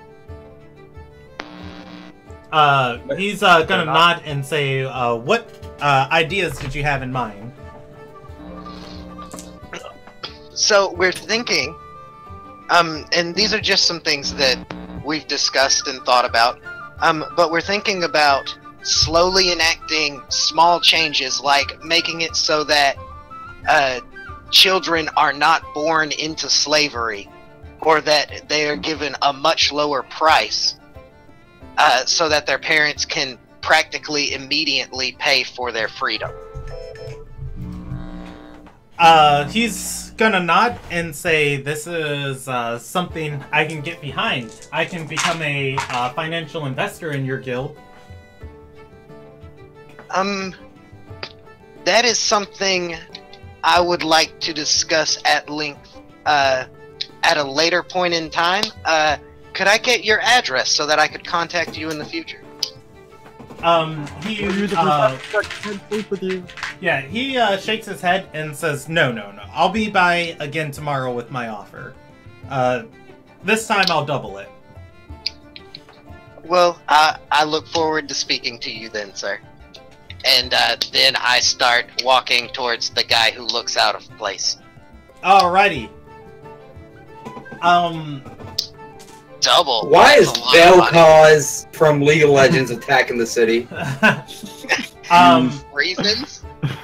For Icium, I would like you to remember you were present when the letter was read from Ally that said, do not accept money from the Ruby Shadow.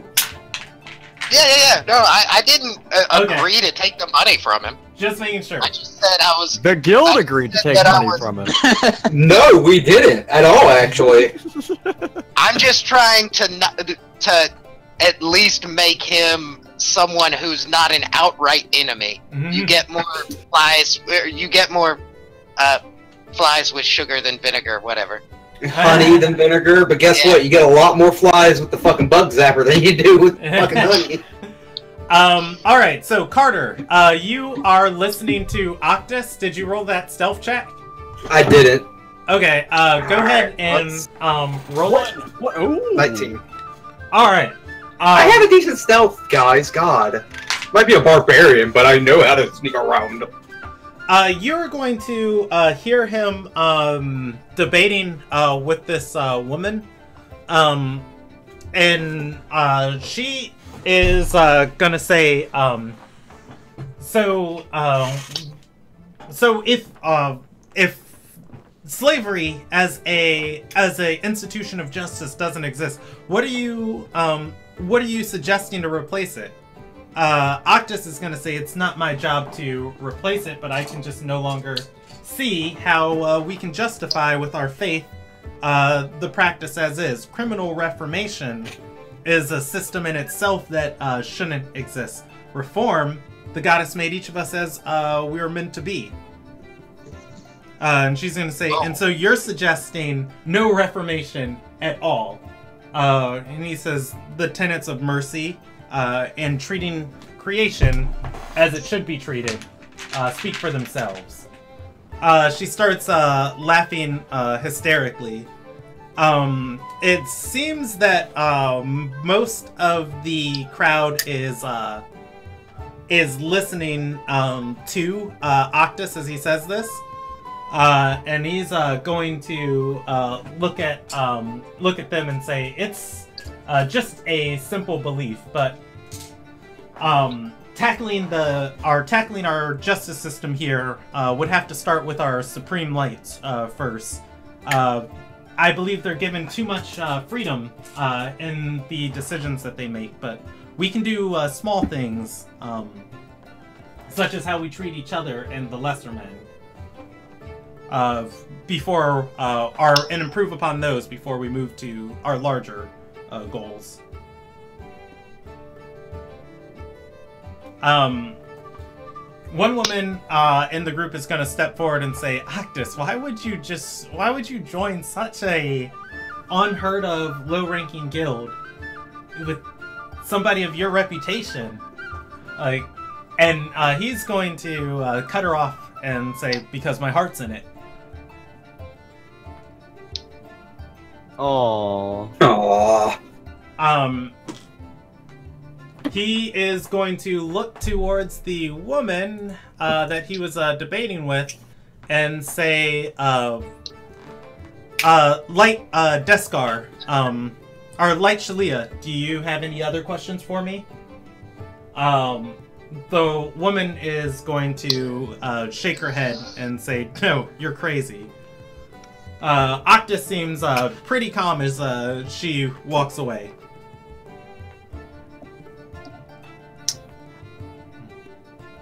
Does Carter want to enter or interject? Nah. I'm gonna wait till she leaves and I'm gonna come up behind Octus, pat him on his back and be like, good to know you're in it for the long run, not just the Carter gets stabbed in the throat. someone stabbed me in the throat, someone's gonna get the ass kicked. He's going to look down and say, oh, Mistress Lysina did not tell me you'd be here tonight. Mistress Lysina didn't realize I was coming. I didn't know I was coming. He nods and says, I've been speaking on our cause all evening. I figured this would be a good place to recruit some more influential members to our guild. I know it probably seems futile with how people are reacting and after out hearing that. People like that follow it blindly, don't challenge anything, are the ones that we need to really get to that. Thank you for doing your work, though. I will call you crazy because you think this, but the ones that call us crazy don't really realize what's wrong with it. He nods and says, I have already recruited one member, or one soul, I believe. Oh, really? That's great to hear. Well, I'll let you get back to it. I'm going to kind of skulk around and see what other juicy stuff I can about. So you keep to it. Keep up the good work, my friend. Pat him on the back, and I'm going to kind of disappear into the crowd again. Like, roll me an insight check. An insight? What? I will allow it as an insight check or a wisdom save. You can pick whichever one you prefer. It's the exact same thing, so... 18! Alright, as you're walking away, and you look at the woman who stepped away, things are gonna start clicking in Carter's head. Light Shalia was one of the names that Ally told you to take care of. Oh! Well, let me drag her into an alley real fast. Anyways, though, it is 10:23. How do you guys feel about going till 11 o'clock? It's already 11 for me. Okay. 11:30 for me. Let's go for at least a half hour longer and see how we feel, because there is more stuff at this gala. That's why there's so many stupid people in Dawkinsdale that are just here. Has the sword tried to reach out to me? It's funny. It's funny you should say that. No, it has not. Oh. I'm gonna head over to, what's their name? I forget. Not Atlas. Or Atlas. Altus. Altus. Yeah, I keep calling him Atlas for some reason. Altus. Not Altus, the other one. Oh, Icium. Yeah, that's the name. I really should write these. Alright. I'm gonna head over to Icium. Why start now? Yeah, right. Head over to Icium. So what the hell are we doing here exactly? Got our money. I very quietly whisper in his ear, there's a meeting between Irilor and someone who is bad, and we're supposed to figure out what's going on with that. Okay. I'm gonna go find Irilor. Kind of, will not be like right next to him, but I'm kind of like watching from a distance. Alright. Icium. Oh, hey. Carter approached Icium as Icium was approaching somebody else. So Carter and Icium are going to be standing before a man Carter recognizes. His name is William Radisson, also known as William Rocket Radisson. He is somebody that Carter interviewed to be a recruiter for his guild. Rocket? What the hell are you doing here? Looking at Carter and Icium, he's gonna say, just shilling it with the upper class. You know, I have to come to these events to keep my name out there. Okay. Okay. I don't know what else you want me to say about that. Did Icium want to say anything to him? I don't believe we met. I'm Icium. He says, William. Nice to meet you, William. So you said you were here just to shill it with the upper class. So how do you know Carter? He's definitely not upper class. He's going to smile and say, Carter and I go way back. Everybody needs what we offer eventually.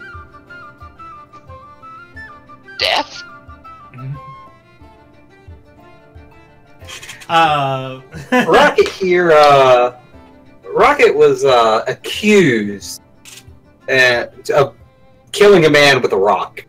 That's where his nickname comes from. Oh, okay. Cool. He comes from the same place as I. Although, I haven't been accused of doing that type of stuff. That's probably the biggest difference between us. Okay. He nods and says, yes, some people prefer to eat whatever the hand of the Ruby Shadow feeds them. I'm more of a man who likes to go out and find my living. Yeah. Well, Rocket, I have a question for you. Raccoon. We, as you can see, we definitely stick out here, and I couldn't help but noticing you're here. Have you noticed anyone who looked like they weren't here to bid, but were here specifically to meet with Irilor? He's gonna nod and say everybody wants to everybody wants to meet with Irlor. These items, this inventory, it doesn't just happen every single day. And he's gonna lean in and say, who are you looking for specifically? What was it? I don't know. I legitimately don't know. I forgot the name, but can I just say the name? If I tell you, yeah, if I tell you guys things as a GM, I relay that. If your characters hear things and don't remember it, it is a history check to try and remember. DC 12. Can I Carter bardic inspiration myself? You are not Kanye. You do not gain the ability to inspire yourself until later. Carter can also roll the chat. Oh, can I? Yes, Carter was the one who first got the name. I give. You tortured Oh, him. that guy! Oh, I think I actually remember. Hold on. I might actually have his in my thing. Hold on. I gotta look throughout my notes because there's a lot of names in here right now. There are 500,000 names. It really is.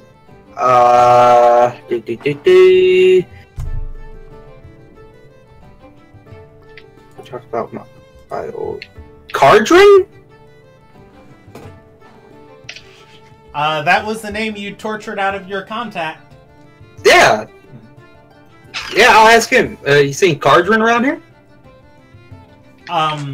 He's gonna nod and say it's gotta take something to get him to come out of his nest. He's got a nice little operation set up in Caius Coast, but he's here tonight. Where is he? He's gonna look around and he's gonna scratch his head and say, I could have swore I saw him step in here. I don't see him. Just knowing he's here is enough. Thanks, man.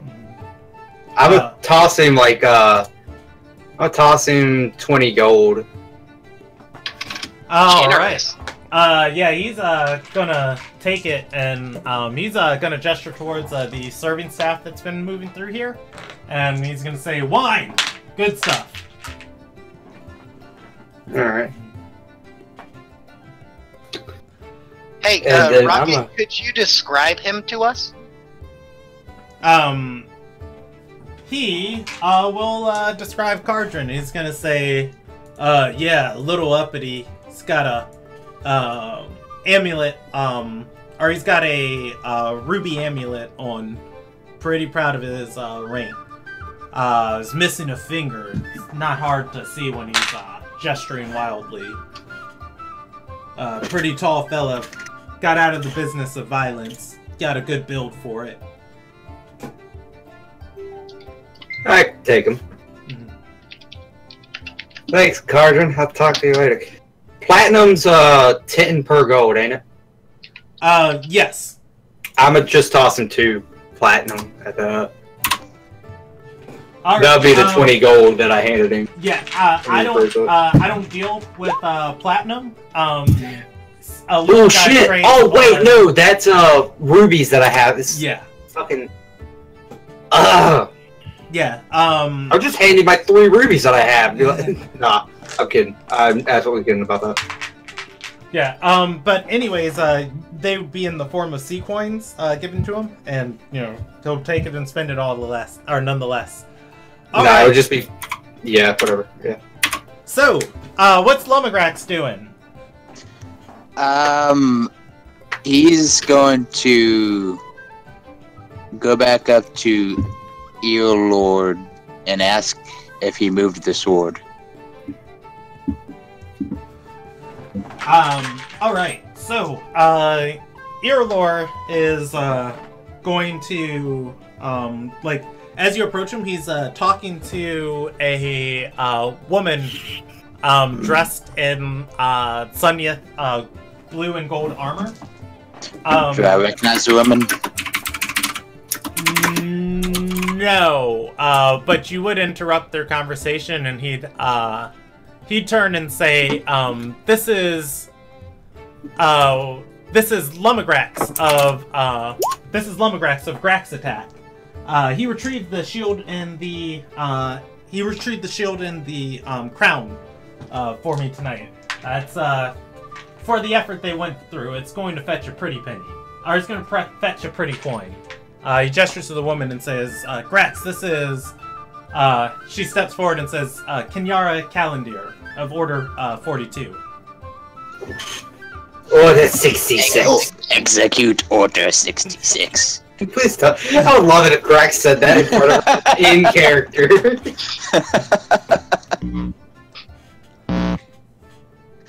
I feel like then she'd be a little afraid that Grax was about to murder her. I've heard so much about Order 42. I'm not gonna make you roll a deception check on that. But, she's gonna shake her, like, smile, roll her eyes a little bit, and shake her head and say, "Don't flatter me."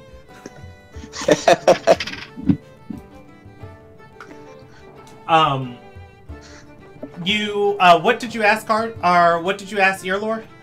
Oh, did somebody move the sword? Yeah. After he introduces you, he's gonna quietly talk and it's like, "That's not an artifact everybody knows I have right now. The Risen are guarding it in the back shop."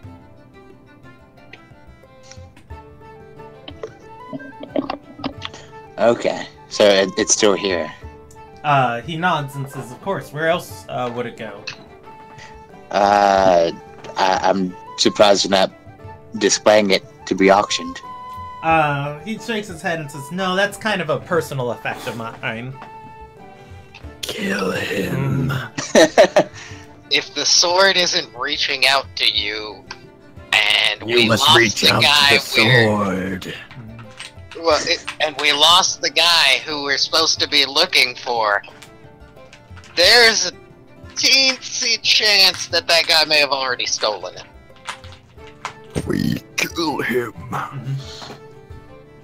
Can I check on the sword? Just look at it? You're asking Earlore that? Yeah. He's gonna kind of scratch his head and just say, "Sure, if it puts your mind at rest, but just don't go mention it too much on the floor." No, I'll keep it on the DL. What's a DL? Did they use DL?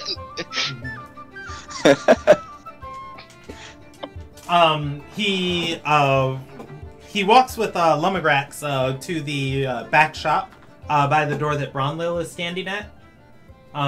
He nods at Bronlil and steps past her into the room. In this room, Lumagrax can see there are four members of four Risen of Discipline standing guard in this room. Two are standing near the place where Earlore had the sword. In its place is a large black chest.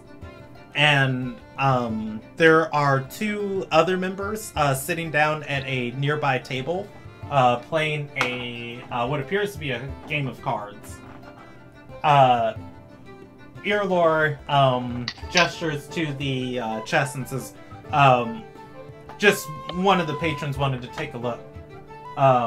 The Risen member nods, stepping aside. Earlore fishes out a large double fang key from his robes and places it inside of the chest, turning and opening it. As he opens it, Lumagrax can see the satin interior of the case and an impression for where a sword would sit. However, the case is empty, and Earlore's eyes are going to go wide. And he's going to say, "Where's the sword?" And that's when Grax goes, "Womp womp." The members of Discipline are going to say, "Sir, nobody has came down here, or nobody came back here." He's Dealing with a ghost. He's going to grab one and say, "You bitch, you're lying! The other one is going to step forward and say, no, it is our charge to guard this until it's investigated properly. No one has been in here. She pulls Irlor's hand back, and he is going to look furiously at Lumagrax and say, what did you do with it? I didn't do anything with it. That's why would I bring you back here to show you a missing sword? He points. Yeah, he points at the member who's like, or at the two who are playing cards and says, "Go get your envoy." They stand up and nod and run out of the back room. I want to preface this saying Carter didn't do it. Irlor walks back and forth, rubbing his hands over his face, and say, "Do you know what it took to track that down? 10,000 gold, an entire sea expedition." Ooh. It was in the sea? He says it was in the Tide Gate, lost.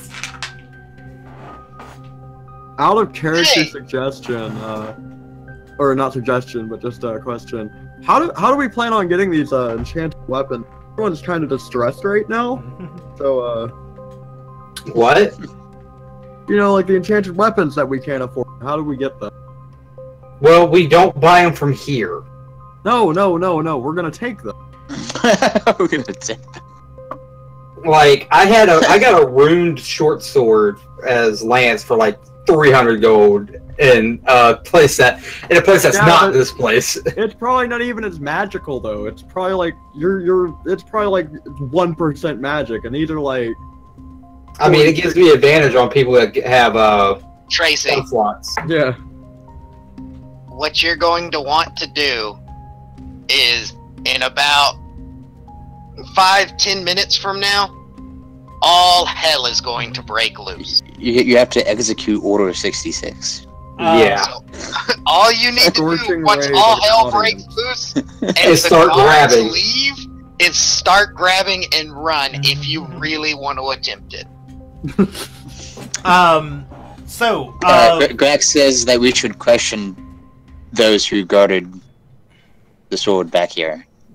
Lumagrax, he is going to point at Lumagrax and say, "Stay here."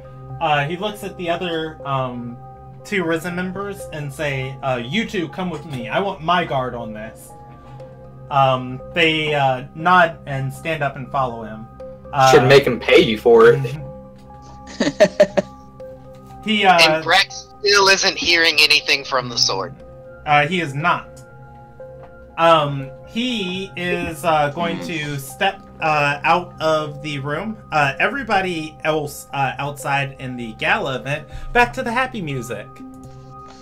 I've been listening to My Chemical Romance, fucking Black Parade this entire time, so... Hey, Brandon, if I ask you if a specific magical item is on display here, would you tell me if it's here? I would. Or rather, I'd tell you probably what you've seen just walking over. Are you looking for the deck of wonders? Or The the deck of many. Irlor collects. It is a ceremonial weapon shop. He has specifically weapons on display. It's the deck of sword of Gryffindor. Used as a weapon. You just smack somebody with a deck of playing cards. But Force them to draw cards from it. yeah, that wouldn't be here even if he had been able to find it. But Sad face. I guess Carter would probably be the only one who notices. There's a small little, I guess, kerfuffle going on near the back room. And Ladora has been called by her Risen members, and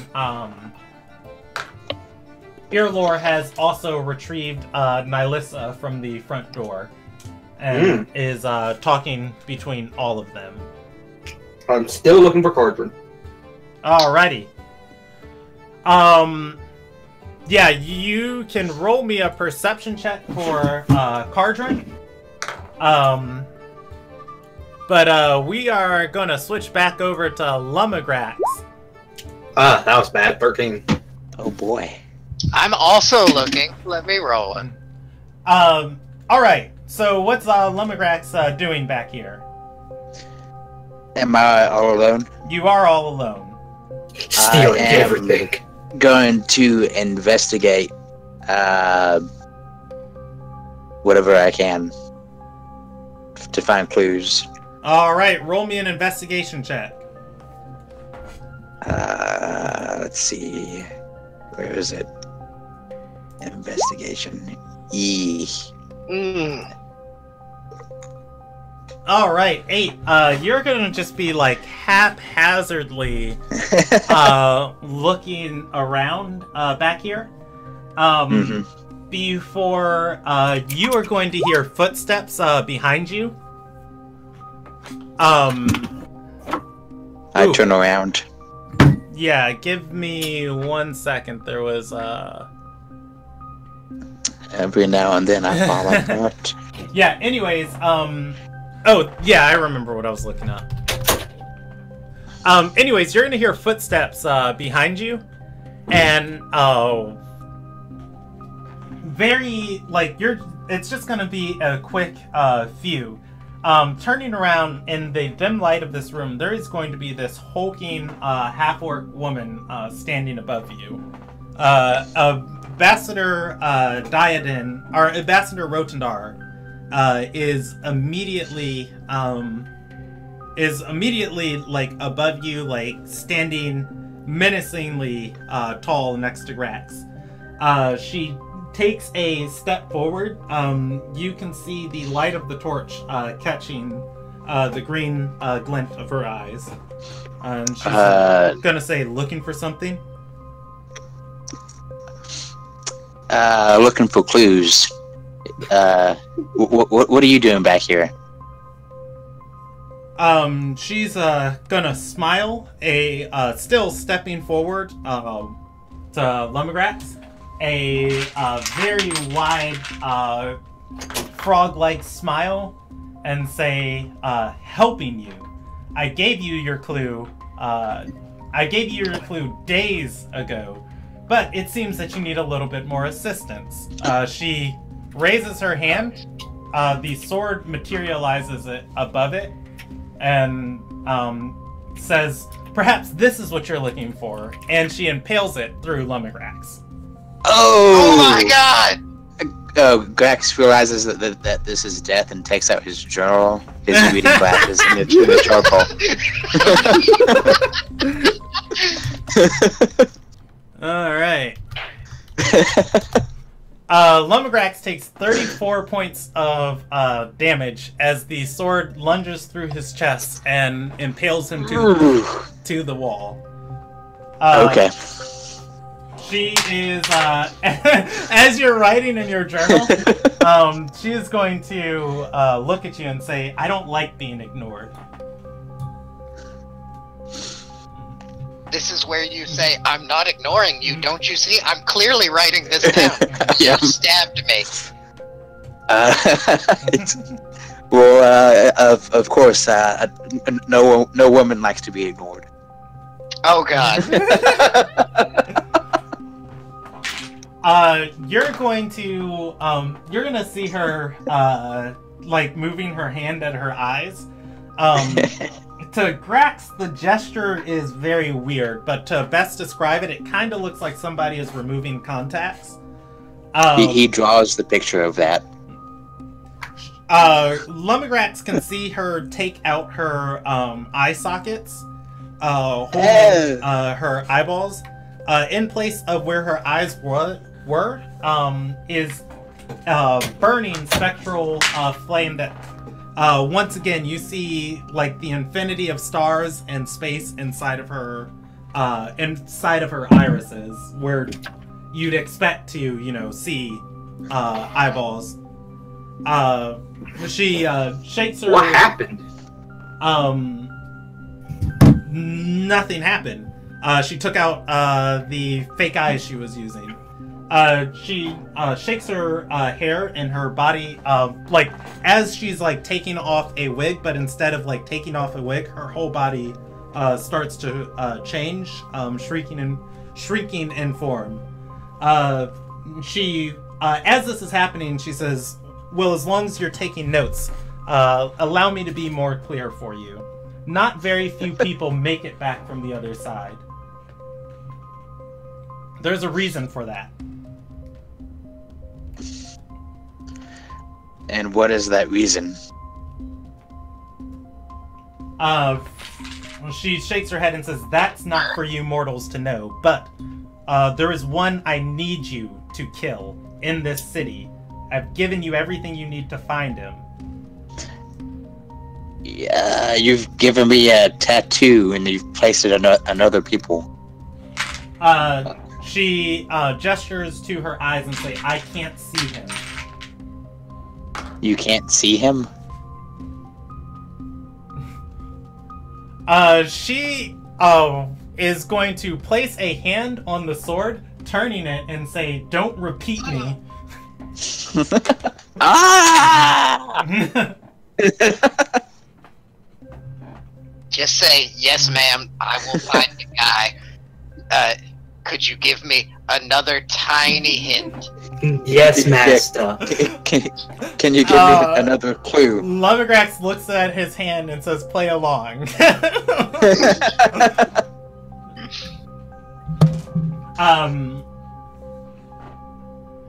She is going to say he should not have been allowed to come back into this world. I allowed you the passage as such. Oh, so this is another person who is resurrected. She nods and says, "One of my Albin have marked him."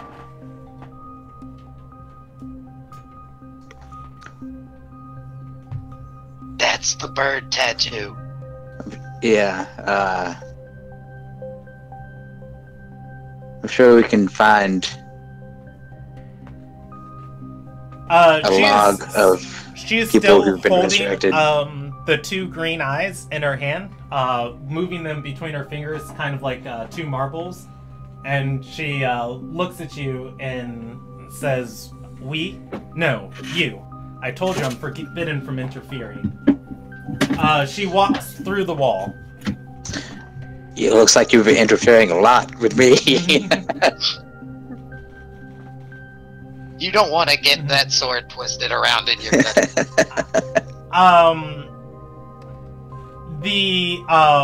Back in the room, Earlore is going to step into the back room and, along with the other 5 members of the Risen, and see Lumbergrax impaled on the wall.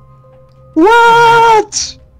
They are all going to be, their jaws are going to drop, and Lidora's going to point towards Lumbergrax and say, "Get him down, get him some medical assistance." All right. Does Lumbergrax accept aid? You might want to just take the sword and stumble out. The aid will probably be useful, though. I'm gonna ask them to send the rest of my Grax Attack members to me. Earlore, as they help you off the wall, Earlore is gonna nod back to the Risen, and he's gonna take like Lumbergrax's hand and did 34 damage bloody you? It did some damage, yeah. Okay, he's gonna take your hand and say, "Where'd you find it? Oh, I'm so grateful to you." It kind of just came at me. Yeah, It put itself inside me. Who knew?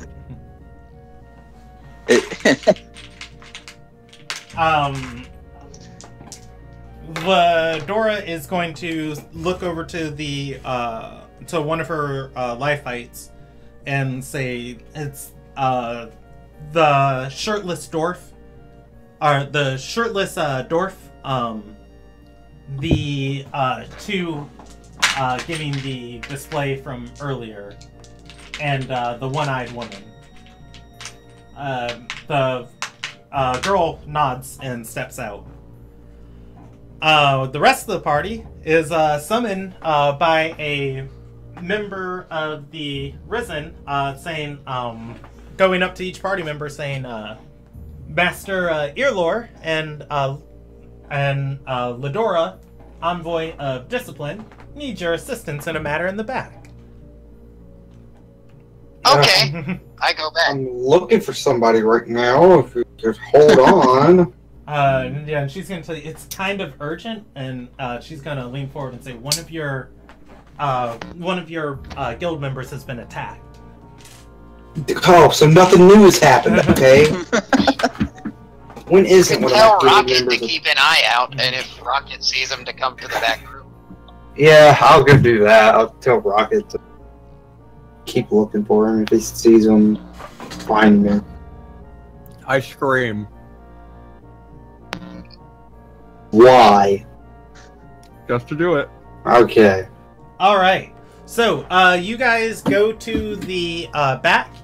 You can see Stormbreak is being placed back in the case. It was impaled through Lumigrax's, or rather Lumigrax has a large stab wound on his chest. And there is blood on the wall and floor. As you get back here, everybody is kind of flabbergasted to what just happened. Grax has a book in his hand. There is blood soaked in the pages. Grax, what happened? I'll tell y'all later. Wink, wink. He says wink wink. No, he winks. You wanna make me a stealth check on that wink? Oh no. Or I'll allow you it as a deception, either or. Oh. There are... Got something wrong with your fucking eye? What's wrong with you? Yeah, there are city officials near you. We're all just sitting there like, dude, Let's see, He winked with both eyes with like he did his left first and his right. E. Yeah, you're just gonna, like, wink, and it's gonna look like this awful wince of pain. Ledora is going to say, no, I'm taking you back to Iman Watch for a full account. And she's... Nah, it's fine. He'll come back to my guild hall. Said Ledora, it's fine. Nothing happened. He's obviously alright. He's got a He nervous probably did it to himself, honestly. Yeah, he probably tripped and fell on it, honestly. It'll be fine. He's just gonna come back to my guild hall. Oh, fine. Let's not make a big deal of this. He's not dead. It's okay. She's going to look over to Cardrin and say, no, somebody was attacked here. We should have... Cardrin's here. Not Cardrin, I'm sorry, Earlore. And say, we should have just paid you the stipend in the first place and shut this place down. Collect what money you can from your from the bids that have been placed. Your event is over. Now's my Earlore chance. looks back and says, yes. I'll give the word and the staff will start distributing things. Come, we'll bring Grax back to the Magtiff Guild Hall. Not I'm gonna make trying him. to figure out how to take shit. I'm gonna go find Pax after checking in with Rocket and seeing if Rocket saw Cardrin. I'm gonna go and try and find stuff to steal. Like the sword. No, Yeah, fuck the you sword. need to The steal staff. sword. Wait, we need the sword? Yes. I need the sword. All right. So on a scale of 1 to fucking impossible. Fucking impossible. Bad. All right. I can like sneak off. Hey, the this bathroom, is I went Isium's to the first time seeing Stormbreak. He can get a free history check on it. He was taught about this. Oh, okay. I just roll for a history check. If you want. It is completely up to you. So history. Yeah. Stormbreak. It's a sword. Stormbreak is it's a very important Ilderon sword. So even on a 10, you get a little bit of information about it. It is basically the key that proves that the forests are by Ilderon belief. The sword's very existence proves that the Four Ascended are not gods, and that's why it's taught about so much. It is otherworldly, but yeah, that's about what you get on a 10. So I'm gonna go ahead and do something, and it's probably going to not work. Okay.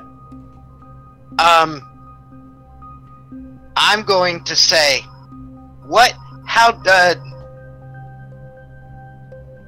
dare you, guys allow, my friend to be attacked like that? And I'm gonna do a suggestion and say, we need the sword, or other reparations for our hurt party member on their watch, when they first allowed the sword to be stolen. Alright, there are 4 creatures here, so you can influence one of them. Ilderon. Ilderon, who the fuck? There's Irlor, Lidora, and Irlor, sorry. Irlor. Alright. Irlor is going to just like nod along for a second and say, wait, no! The sword is priceless in itself. We'll burn this place down. Whoa! Lidora is going to look back and say, you'll do no such thing. Damn it. I believe that is a good place for us to stop for tonight. It's 11 o'clock on the dot. Can I summon the sword with by holding out my hand, like a lightsaber? You want to try that? Do it. Do it. Oh, should I try? Should I try that now? Do it. Do it. I'll do it. I'll do it. Call upon Lady Death. All right, give me a charisma save. Oh, charisma save. Oh no. Oh boy. Oh, my charisma's bad. Bardic inspiration. Right.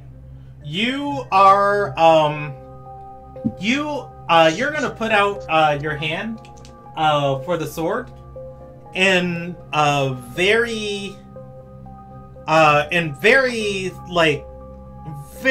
just subtly, you're gonna see the sword start like wiggling in place in its case, kind of like moving towards you. But more so, you're gonna feel kind of tranced to move towards it. You grab it and wrap your hand around the sword, wielding it, holding it. The second he does that, I polymorph him into a fly so he can fly away.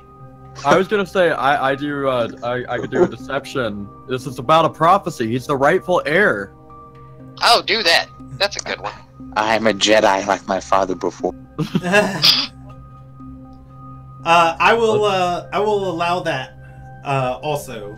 But as you wield the sword, Irlor is going to stand up, stepping back and says, "Whoa!" Lidora draws her sword, and so do the other 2 members of, so do the other 4 members of the Risen of Discipline. Oh. and she's gonna say, "Put down the sword." And this is when Next time on Dragon Ball Z. No. Next time. I would actually like to go just a few seconds past this. Does Lumigrax put down the sword? You're the rightful heir. Lumbergax says that the sword is calling to me, and he doesn't put down the sword. All right. That is where we'll pick up next time. Oh no! Wait, did he put it down or not? Wait, I rolled a deception check. I rolled a deception check. did he put it down? No. Okay. Yeah. It's I just wanted to see if he was going to try and put it down, but that is 100% fair. One of the properties of Stormbreak. Once drawn, the wielder must succeed on a DC 16 Charisma save. Otherwise, the wielder is unable to sheath the sword until they have claimed a life. Oh, Jesus! All right, we know what we're doing next time. Everybody in this room's gonna die, and we're gonna take all the stuff. Like hell. I have to claim at least one life. Kill a bug. Kill a cockroach with it. You I've got a blue contract. can turn the sword on yourself and impale yourself if you want. Do that. That fulfills it. But Grax has already died. He doesn't want to do that again. yeah. Anyways, yeah, that's where we're gonna end off tonight. Oh God! Next I'm session's gonna be ass. Next dude. time, So exciting. I'm rolling my deception check so that we can, or my deception next time, so I can do the whole. He's the heir. Walk up with the Okay. fucking sword. This is gonna be such a shitty next session, just for the fact that it's my birthday next time we do these sessions. And my birthday present is gonna get to watch Grax either kill somebody or go to jail. One of the two. And everybody in here is all great friends with Carter. Yes! Possibly going to jail myself for stealing a lot of the stuff. There's a few of my guild members in here. There's a person of the Risen that I'm real good friends with. There's Earlore. I mean, that's just Earlore. Your Fucking- guild is fucked. My guild is fucked.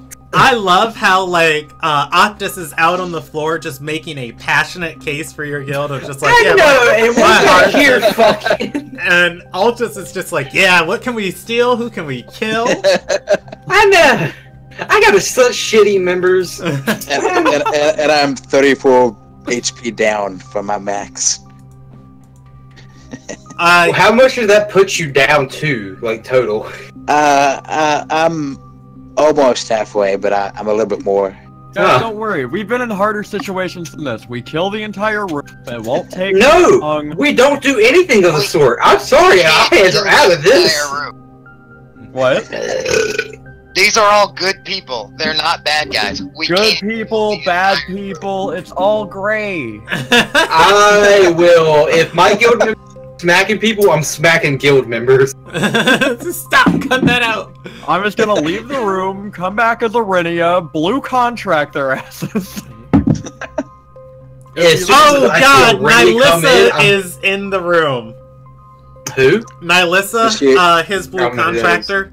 The woman who subdued The Carter one that. before. She's an asshole, good guys. Yeah, no, not a terrible idea. Awful idea. So I should do it. Actually. So, next room might just be her paralyzing Lumigrax and him trolling and everybody just, and her just being like, did anybody have a problem with that? No? Okay. I'll tell her, like, I don't care. I'll put my hands in the air. I'll walk out. I don't care.